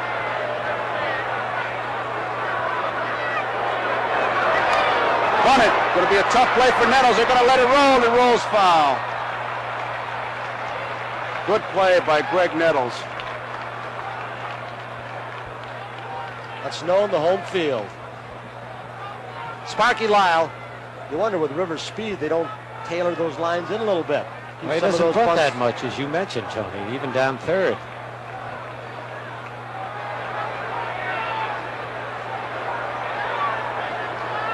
There you see Sparky Lyle in the bullpen. If there is a game tomorrow, it'll be at 6 o'clock, as Joe's mentioned many times. I don't think Billy Martin is named as starter. Some say Holtzman, some say Hunter.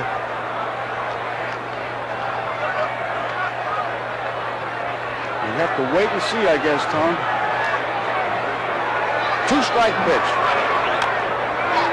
Back in front of the plate, Munson's going to make the play, and he does. Griffey is out. Munson, Chambliss. Durbin-like Bench pops out from behind home plate very quickly. Well, it wasn't that quick that time. Griffey thought it might go foul. He hesitated. You got 2 of the best in the business behind home plate today, guys. Yes, sir. This World Series. So there are 2 away, and here is Joe Morgan. Morgan bounced out in the 1st, walked, stole a base and scored, and then singled. It's a strike. 5 for 14 in the World Series.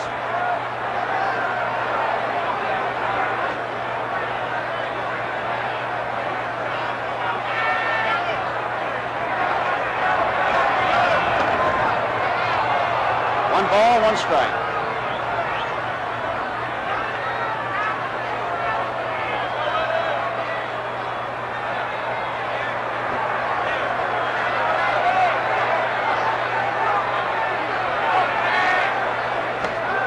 Fastball misses. 2 balls and a strike. In the 8th, Cincinnati leading 3-2.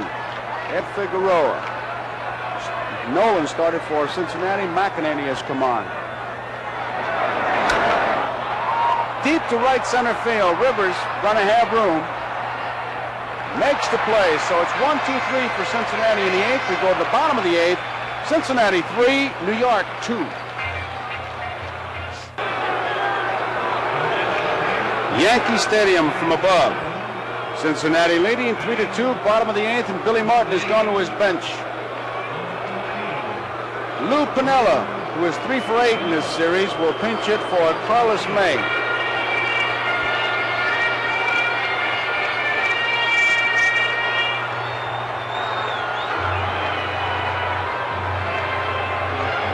Will McEnany came on to get Chambliss to end the 7th inning.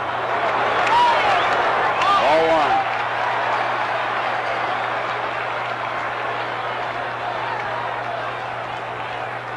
Greg Nettles, the on-deck batter. Line drive, left field. Foster is there. Boy, he makes that outfield really look easy. He does. Every time the Yankees hit the ball on the nose, somebody catches it. Here is Nettles. Nettles bounced out in the 2nd inning, single to right in the 4th, had a base hit in the 6th.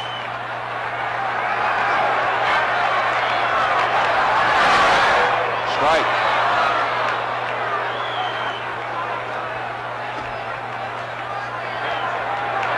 Three for 12.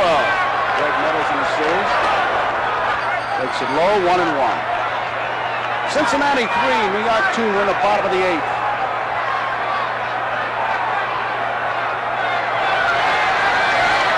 Moves him back. 2 balls and a strike. Nobody on, 1 man out.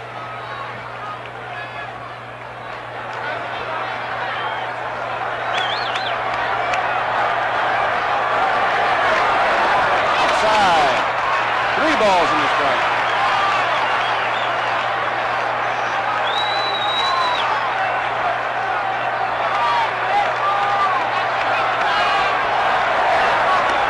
Ball 4. Nettles draws the base on balls.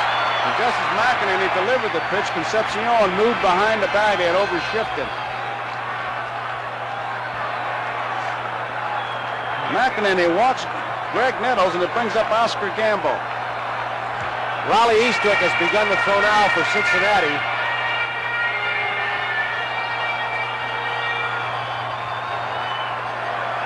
Gamble popped to the 3rd baseman in the 2nd inning. Safe on an error in the 4th, and popped to the 2nd baseman in the 6th.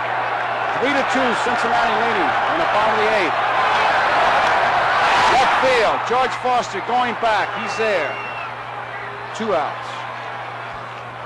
It's a perfect outfield for Cincinnati's speed. Any of those long fly balls or line drive, with the speed they have, they could just outrun and run all day long. They've done it throughout the whole series. Their pitchers have been able to take advantage of the park, keeping the ball away. Tough situation, making them hit to the deep part of the park. When you go into a park, as you well know, guys, you always say, which is the outfield where I can get the most outs? And here it's from right center to left center. Big park. Randolph, strike 1.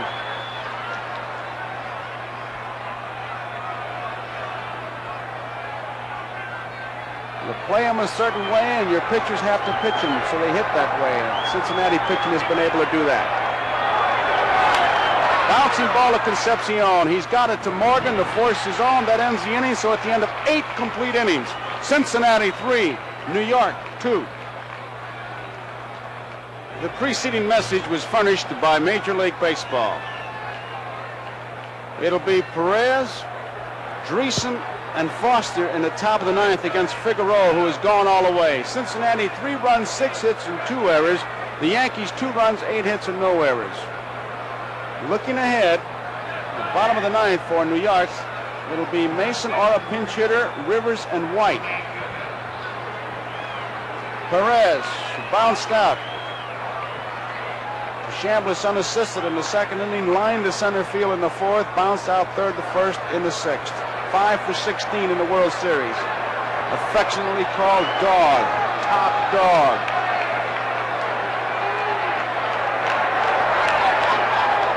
Strike. Billy Martin down to 3 outs. Sparky Anderson 3 outs away from back-to-back championships.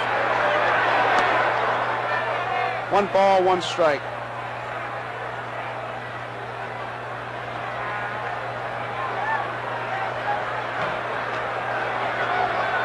Nobody on, nobody out. Top of the 9th, Cincinnati leading by a run. Hot smash, foul ball. Tony Kubek is headed for the Cincinnati clubhouse. Should they win, we will, as always, been doing it for 30 years now, we'll cover the winning clubhouse.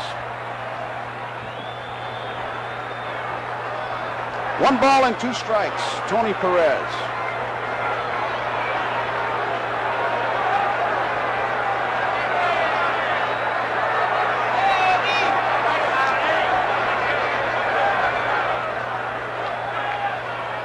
That's the first time as we look at Morgan, Johnny Bench, Sparky Anderson. First time that Figueroa, I believe, shook Munson off, Phil. You very seldom shake Munson off. 2 balls and 2 strikes. Top of the 9th, Cincinnati leading 3-2.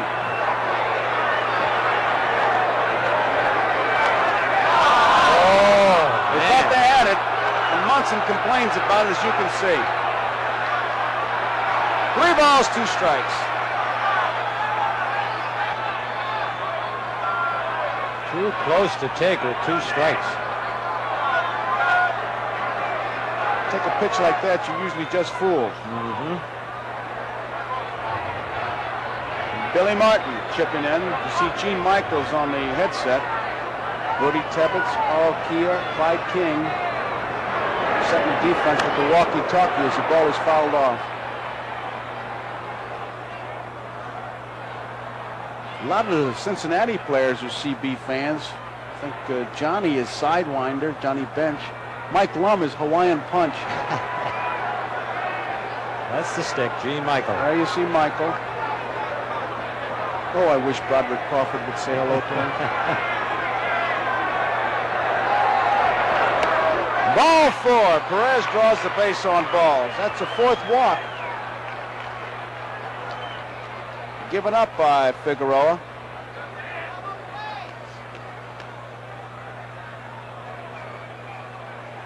It brings up Dreesen, who flied to left in the 2nd inning, fouled to the catcher in the 4th, popped to the 2nd baseman in the 6th.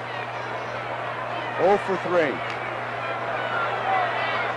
The designated hitters, that really tells the story. Cincinnati 357, the Yankees .070. And Sparky said he doesn't like the designated hitter. And after having used him, he thinks less of it. Yankee designated hitters haven't even hit the area code. Nope. Did well during the season, but not this year.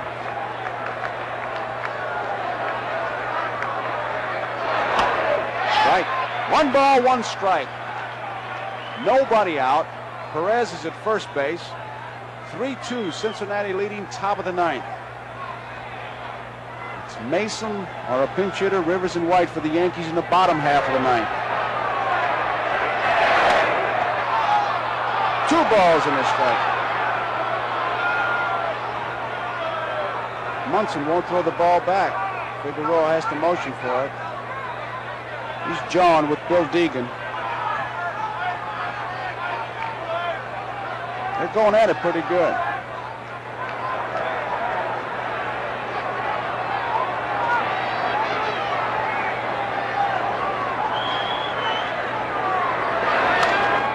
Fouled out of play. 2 balls and 2 strikes.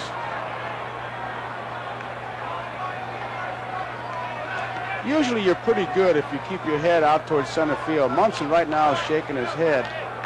He's letting Deegan have it a little bit. As long as you don't show the umpire up, you're in pretty good shape.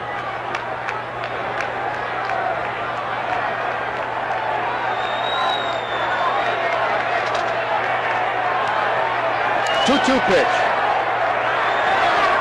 Gets away from Munson. It heads for the dugout, misses it, and Perez stops at second.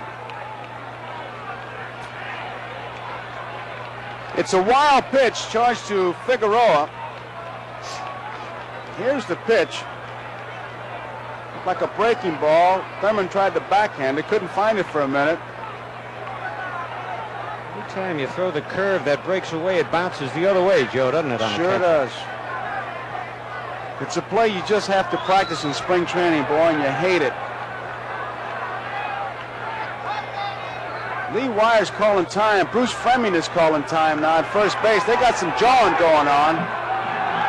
Billy Martin and Fleming. Oh, he threw Martin out. Here we go. Bottom of the ninth inning, and now Fleming is going after with Martin.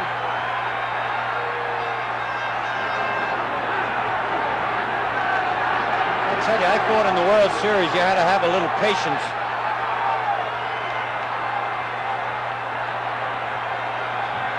Something a lot of the Yankee ball players have said, Joe, they're not taking anything away from the American League umpires, but they figure the American League umpires don't want to make it look like they're giving the Yankees any breaks. And so a lot of the close calls have gone against the Yankees. Billy Martin ejected. Earl Weaver was thrown out by Shad Crawford in 1969. And now Billy Martin has just been launched. It's kind of a, I have to say, a unique time. Nothing was really happening. It was a wild pitch. Perez went to second, and Wire at third base pointed to the dugout. Then Fromming pressed the button, and Billy was gone. Foul tip. There is Fleming, gone. Now here comes Billy. You're going to throw me out, you're going to hear my whole speech. And if you could read lips, you know what Fleming said. That was rated X.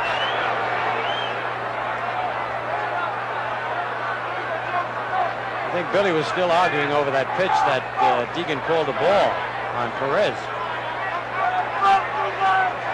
3 balls, 2 strikes. Nobody out. Perez is at second. Cincinnati's leading 3-2. We're in the top of the ninth.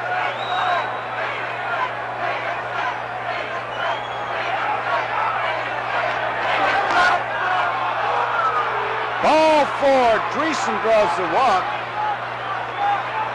And here comes Yogi, who obviously is running the club with Billy Martin having been ejected. Yogi getting a standing ovation from this crowd.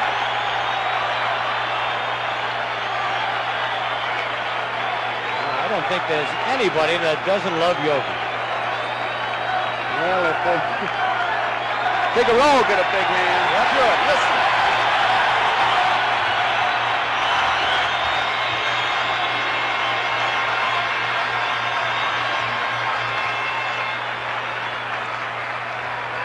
The Yankee bench really congratulating Figueroa, who did a tremendous job. The line score on him, 3 runs, 6 hits, and 2 errors. There's a break in the action as we wait for the new Yankee pitcher here in New York with the scores: Cincinnati 3, New York 2. Yogi Berra, the acting manager, as we wait for Tidrow to come on. Cincinnati leading 3-2. Base runners at first and second. We're top of the ninth. Nobody out. Should this game end and Cincinnati become the champions, still a big weekend of sports on NBC. Next Saturday, the richest women's tennis tournament ever, the $200,000 Colgate inaugural. The players left as of Thursday: Chrissy Everett, Nancy Ritchie, Virginia Wade, Martina Navratilova.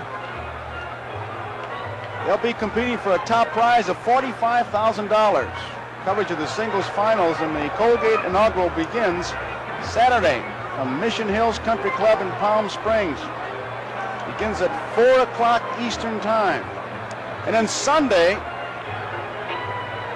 it'll be, there it is, Grandstand always begins it, and a doubleheader football. Check the local listings for the game in your area.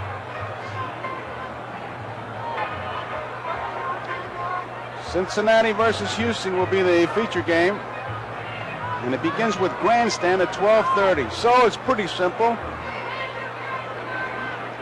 The Yankees keep it going. We'll have baseball tennis doubleheader on Saturday, baseball football doubleheader on Sunday, and if it ends tonight, it's tennis on Saturday and a big Sunday football day. As we look at Joe Morgan, Sparky Anderson, Johnny Bench. Johnny Bench will be singing with Bob Hope in Cincinnati on Sunday. His feature song, Bad Boy Leroy Brown. And on October 29th, Friday, 2 hours, Bob Hope's World of Comedy. Lucille Ball, Neil Simon. We'll have sketches, past quarter century of his shows. Jack Benny, George Burns. That's October 29th, 8 to 10 on NBC. As Munson talks to Tidrow with Perez at second base. Not much strategy to go by. There's nobody out. First and second, Cincinnati leading by a run. 3-2, we're in the ninth.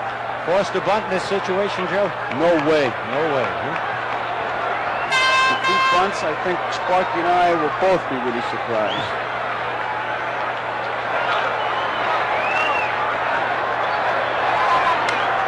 Straight away center field. Perez is tagging up, and so is the base runner Dreesen at first. Rivers makes the play. Perez is heading for third. The throw is not in time. So they get Foster, but they pick up a base.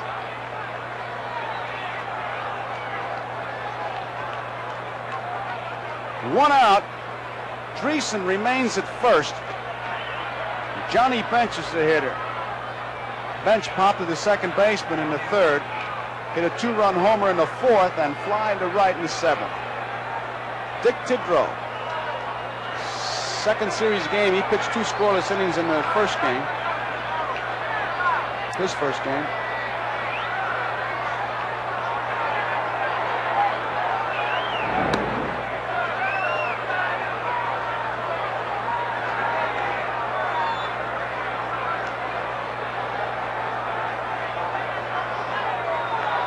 Dreesen's at first, Perez is at third. Deep to left field. Roy White going way back, leaps and home run. It's a home run. They've signaled home run. Even though Roy White, the left field umpire, Lou DeMuro, has signaled a home run, so Johnny Bench has just hit his second home run of the night, a 3-run homer, and the Cincinnati Reds now lead 6-2. Roy White really gave that ball a chase, and here it is. White has made many plays like this, Joe, during the year. He's got a way of timing his leap. But it did not hit his glove. You saw it hit the fan there and then come back on the field. He quickly chased the ball. Here's another angle from our center field camera. Look at him find the wall, get above the fence. You see the ball hit the fan, but Lou DeMuro, the umpire left field, ruled home run immediately. We'll get a gust of wind here. Boy, that's blowing a lot of the fans right out of the ballpark, along with Johnny Bench's 3-run homer. Johnny Bench. Just about wrapped it up for Bench to be the hero of this series. What a series he's had. Geronimo fouls it off. 2 home runs by Bench in this game ties the record for a National League player. There you see him. 8 for 15 he's had in this series. Fouled out of play.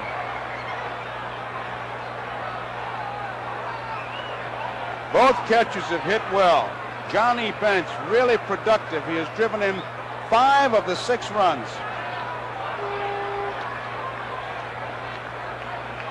Foster drove in the other one for Cincinnati.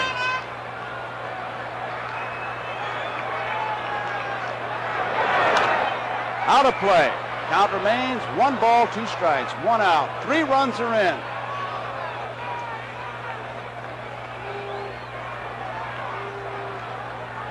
Johnny Bench jumped on the first pitch. A line shot. Roy White really gave it a chase.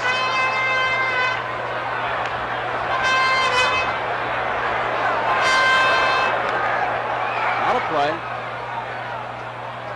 1 ball, 2 strikes, 1 out. Nobody on, 3 runs in. Cincinnati 6, New York 2, top of the ninth.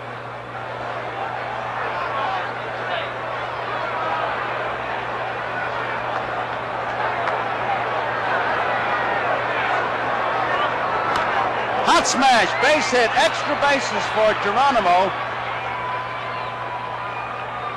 It's a 2-base hit. Van came up with the ball, so it's a ground rule double. Geronimo is on at second. And here is Dave Concepcion. Concepcion walked into third, bounced out, third to first in the fifth, single to center in the seventh.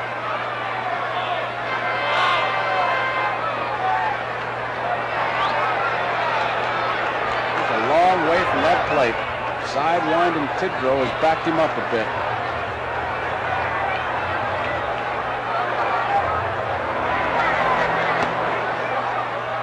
One strike. And that Concepcion got stepped on by Randolph, bothering him in the left hand. Got him right at the fingernail.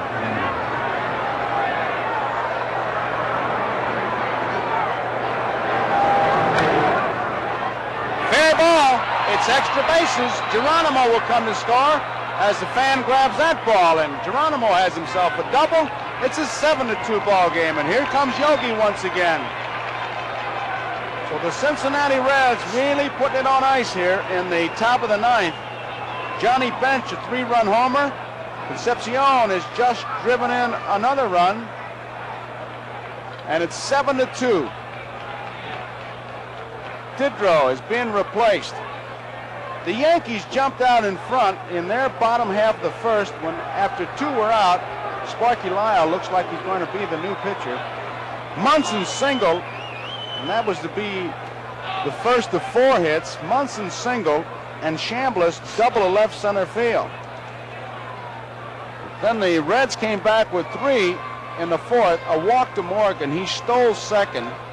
Perez lined out. Dreesen fouled out. And then Foster with 2 outs, single to left to drive in Morgan to tie it up. And Johnny Bench hit a 2-run homer. That made it a 3-1 ball game. Bench has just hit a big home run here in the 9th inning. They've scored 4. We've got a break in the action here. We're in the top of the 9th, 7-2 Cincinnati. Phil, before the game, they were asking different people, I'm sure they asked you, because they were asking everybody, to describe the Cincinnati ball club. What is it about them that makes them win? And I used 2 expressions that I'd heard, weren't mine. Mr. Rickey used to always talk about errors of enthusiasm. And that's what these guys have. They make mistakes, boy. They make you pay for it, and they're enthusiastic. And Pete Reeser had a great line. He said, to be great, you have to have inner conceit. Oh, they've got that, absolutely. They know they can do the job.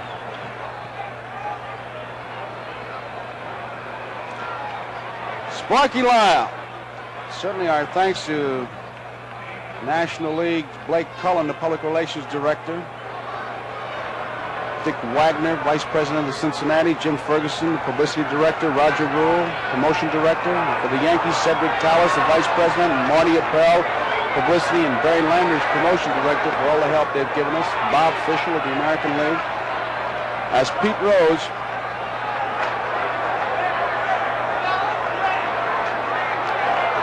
takes his strike. Strike 2.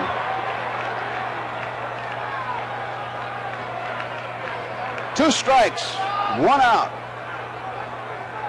That's Concepcion at second base, 7-2. Cincinnati leading.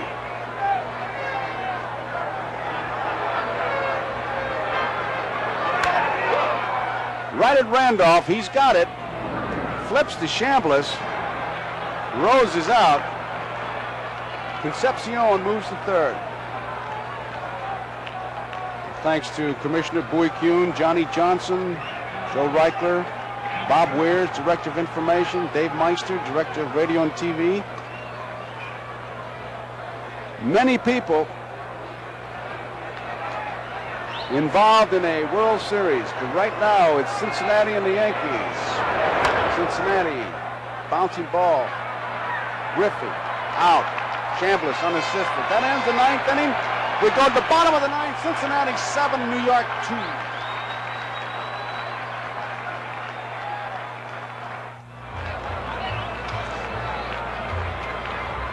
Bottom of the ninth inning. Cincinnati out in front by the score of 7-2. Otto Velez has come out of the Yankee dugout.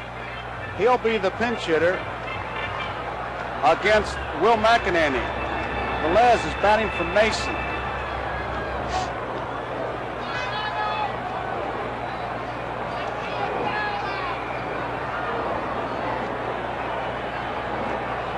Johnny Bench, tremendous night. 2-run homer in the fourth, a 3-run homer in the ninth.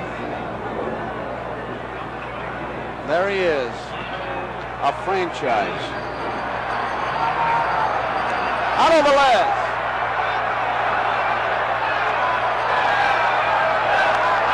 Out of play, strike one.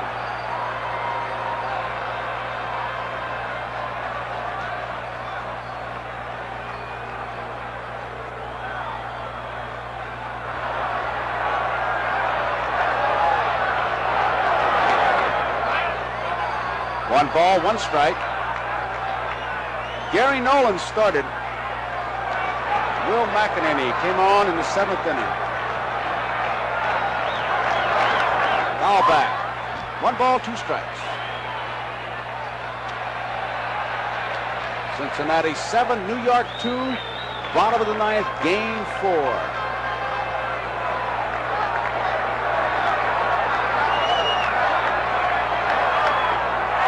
Velez is out on strikes, a curveball.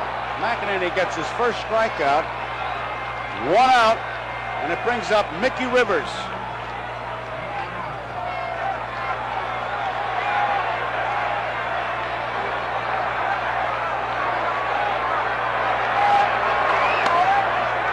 Still trying to hit it past Rose. Needless to say, Rose is right on his doorstep as we look at the Cincinnati dugout. They're poised, ready for the victory celebration.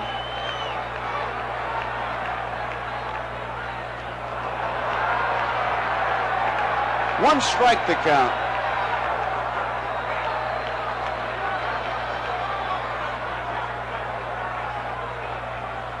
Two youngsters fighting for that foul ball down there.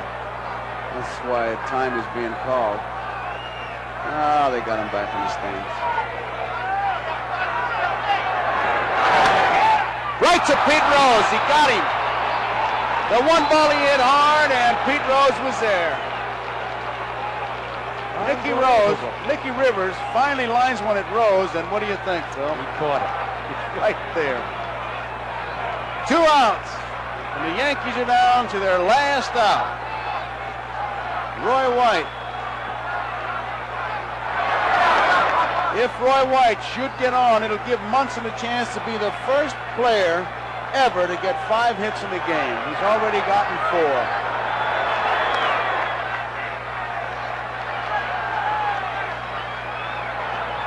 Two balls, no strikes. 2 outs, 7-2, bottom of the ninth.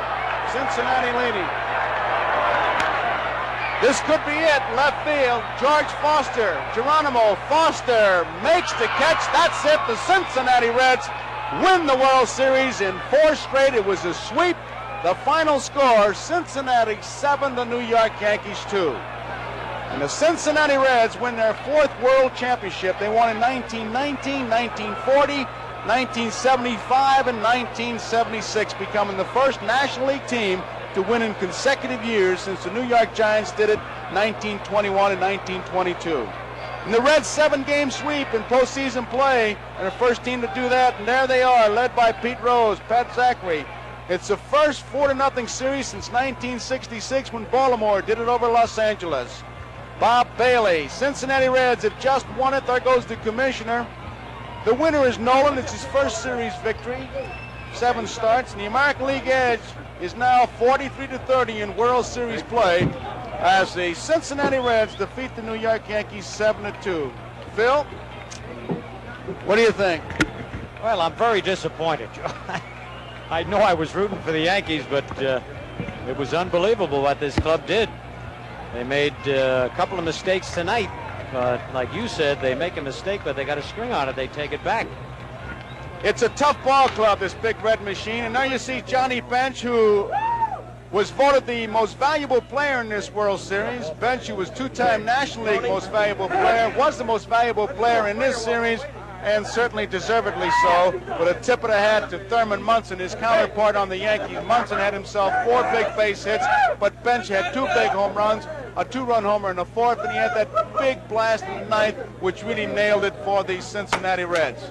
There is the clubhouse, Bob Bailey, Alcala, there is Nolan, Pat Zachary, Pete Rose, Larry Starr, the trainer, McEnany right in the middle. And shortly, of course, the champagne will come, and Tony Kubek is there, and let's go to Tony in the clubhouse. All right, Joe and Phil, with me, little Joe Morgan. You had a few bad hops, but congratulations. 2nd consecutive World Championship. It's always more difficult to repeat, Joe. Right, the second time around is always the toughest, and I tell you what, I'm very pleased. I'm very happy for all the guys because they're a great bunch of ball players, and they put it all together there toward the end of the season and went right through the playoffs and right on into the World Series. And they're great. It's just great to be on a team like this. Joe, I think it can honestly be said, and your pitching staff has been maligned, but they gave up just 8 earned runs in 4 ball games. They said that was your weakness. I've never believed it's a weakness. I know you haven't either. Right, I've said all along, ever since I've been here, that the pitching staff is underrated here because we don't have a big 20-game winner because Sparky uses the whole staff all the time. And that keeps guys from winning 20 games, but they do the job that we asked of them. Hold them close, and we'll get them some runs. And that's what we've been doing all year, and we worked out that well in the playoffs and the World Series. Joe, the big question's been asked most of this week during the off days, rain yesterday. Is this ball club really as good as the all-time great teams? I really believe it is. I think you could play in any era and compete with any team in the history of baseball. I don't see how you can have a much better team. You may can, but I don't see how, because we have hitting, average hitting, we have power hitters, we have base running speed, we have base stealers, we have a good defense, and we have a very good pitching staff, as you just mentioned, and I don't see how you can have much better than that because we put it all together and use it all, and plus on top of that, we're very aggressive. I can do one more thing. Wes Stock said you're supposed to call him about something out in the West Coast. He's a new pitching coach with Seattle. You give him a call. He wants you to do a clinic for him. Okay, thank you, Joe. Tony. All right, right now, the Commissioner of Baseball, Bowie Kuhn, Sparky Anderson, congratulations. The President of the club, Bob Hausum. The Chairman of the ball club, Mr. Louis Nippert. Congratulations to y'all. And Mr. Commissioner, I'm going to let you do the honors. All right. Tony, I'm very proud on behalf of professional baseball to present to Gus and to Bob and to Sparky and to this great championship team of Reds.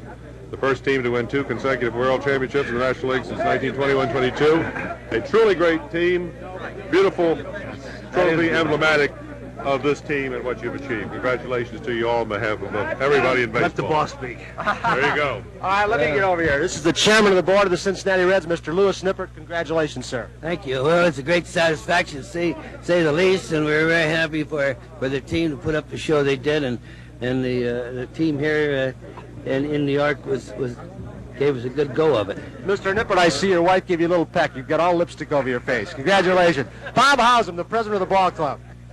Well, Tony, this was one I wanted more than anything because I think that you may only see the last balanced teams of baseball, and I wanted it so bad because this was a great club and they worked so hard, and Sparky and his coaches did such a great job. Bobby, you did it in such style. You proved that your pitching staff that you helped put together with some trades and bringing them through the farm system, it's been maligned, but it's been a good pitching staff. It showed in this series.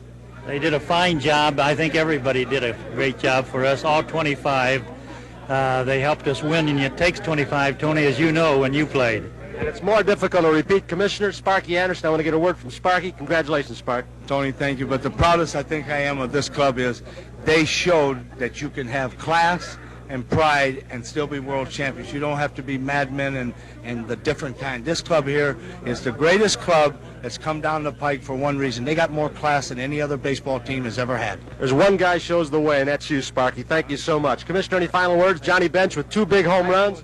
Baseball commissioner. All right. Thank you, sir. Johnny, what a way to have a World Series after somewhat of a disappointing year. Fantastic. 2 home runs. What a way to make a year. That made it, Tony.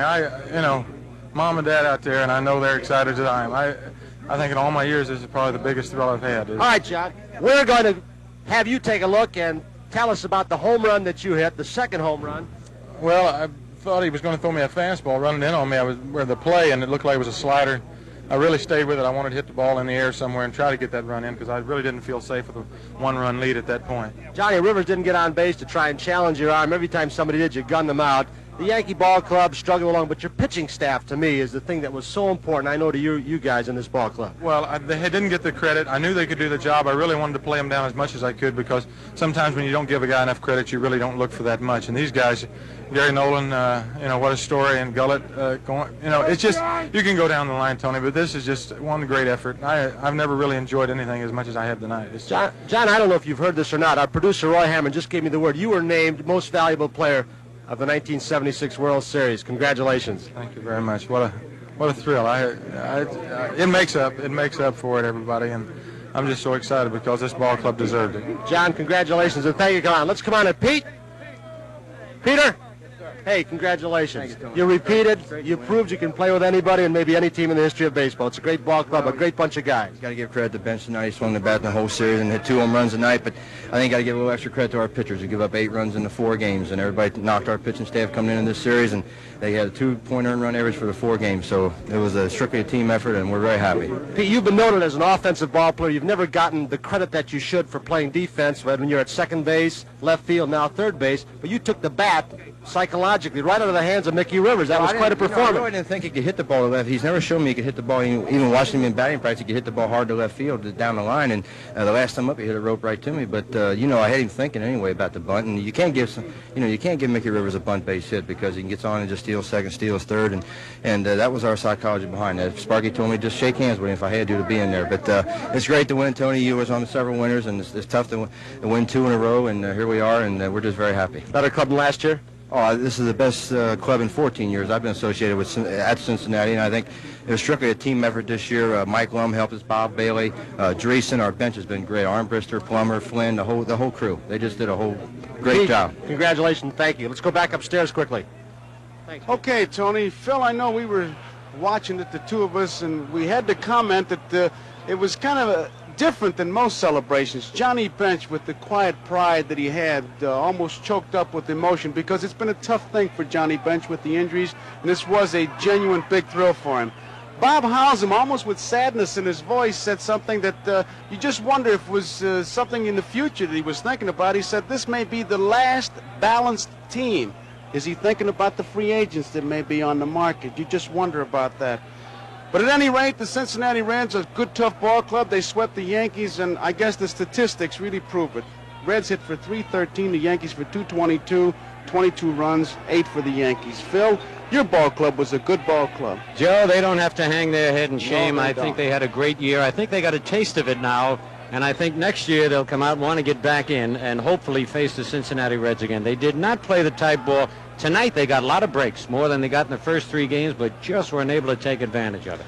You got to give credit to Cincinnati. Concepcion with a great play to break up a rally. You can just about go right down the line. I think that Joe Morgan said it best. They've got aggressive base running. They've got good fielding. It makes no difference where you go. And with the designated hitter, at least with the pitcher in there, you can walk 8 guys to get to the guy you want to. But this is a good, tough ball club. There are all kinds of statistics. I got all kinds of notes. Foster, in case you want records, he had 8 putouts. That's a new series record, which is the least thing. It's about as exciting, I guess, as kissing your sister that you got the record like that when you win 4. And the Reds went through that series, Phil, using only 9 starters, not counting the pitchers. That tells you something. Yes, it does. Well, the Yankees, they were swept by the Cincinnati Reds. The Cincinnati Reds, back-to-back. Phil, it was good to work with you, I'll tell you that. We Thanks, enjoyed Joe. it. Great again. And, of course, it was great to work with Tony Kubek. We've had some great shots in this series. There are a lot of people who have to work very, very hard to put those shots together. We're going to show you some of these shots, and we're going to give you a list of the credits, the people who really make all this possible, as we begin with our over-the-head helicopter shot. So this is Joe Garagiola saying goodbye for Phil Rizzuto, Tony Kubek, and Marty Brenneman. We're from Yankee Stadium in the Bronx, New York. Until next April 9th, we'll see you then on NBC's Game of the Week.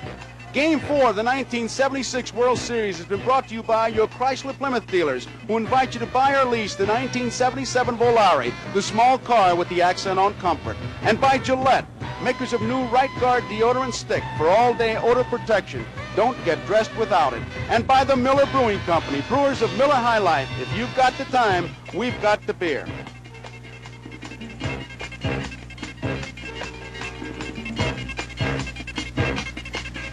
As we look at the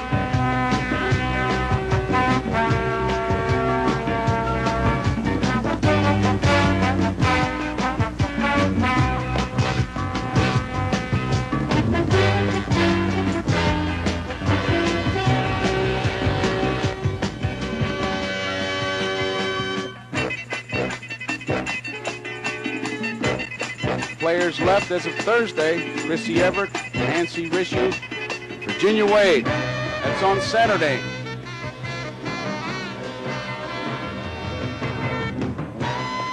As I look at those names, having worked with many of them, you can just see what cameras they man. The great shots from the center field camera, from third base, first base, from behind the plate. Plays at second base, you were right there. The throws from the catcher. Good job, guys. You always hear about the Joe Garagiolas and Tony Kubeks and the Phil Rizzutos and Marty Brennemans. These are the people that make it possible. And a reminder about next Sunday, we'll have a big doubleheader, football doubleheader, and it all starts with Grandstand. Check your local listings for the game. Of course, it begins with Grandstand, and as always, right here on NBC.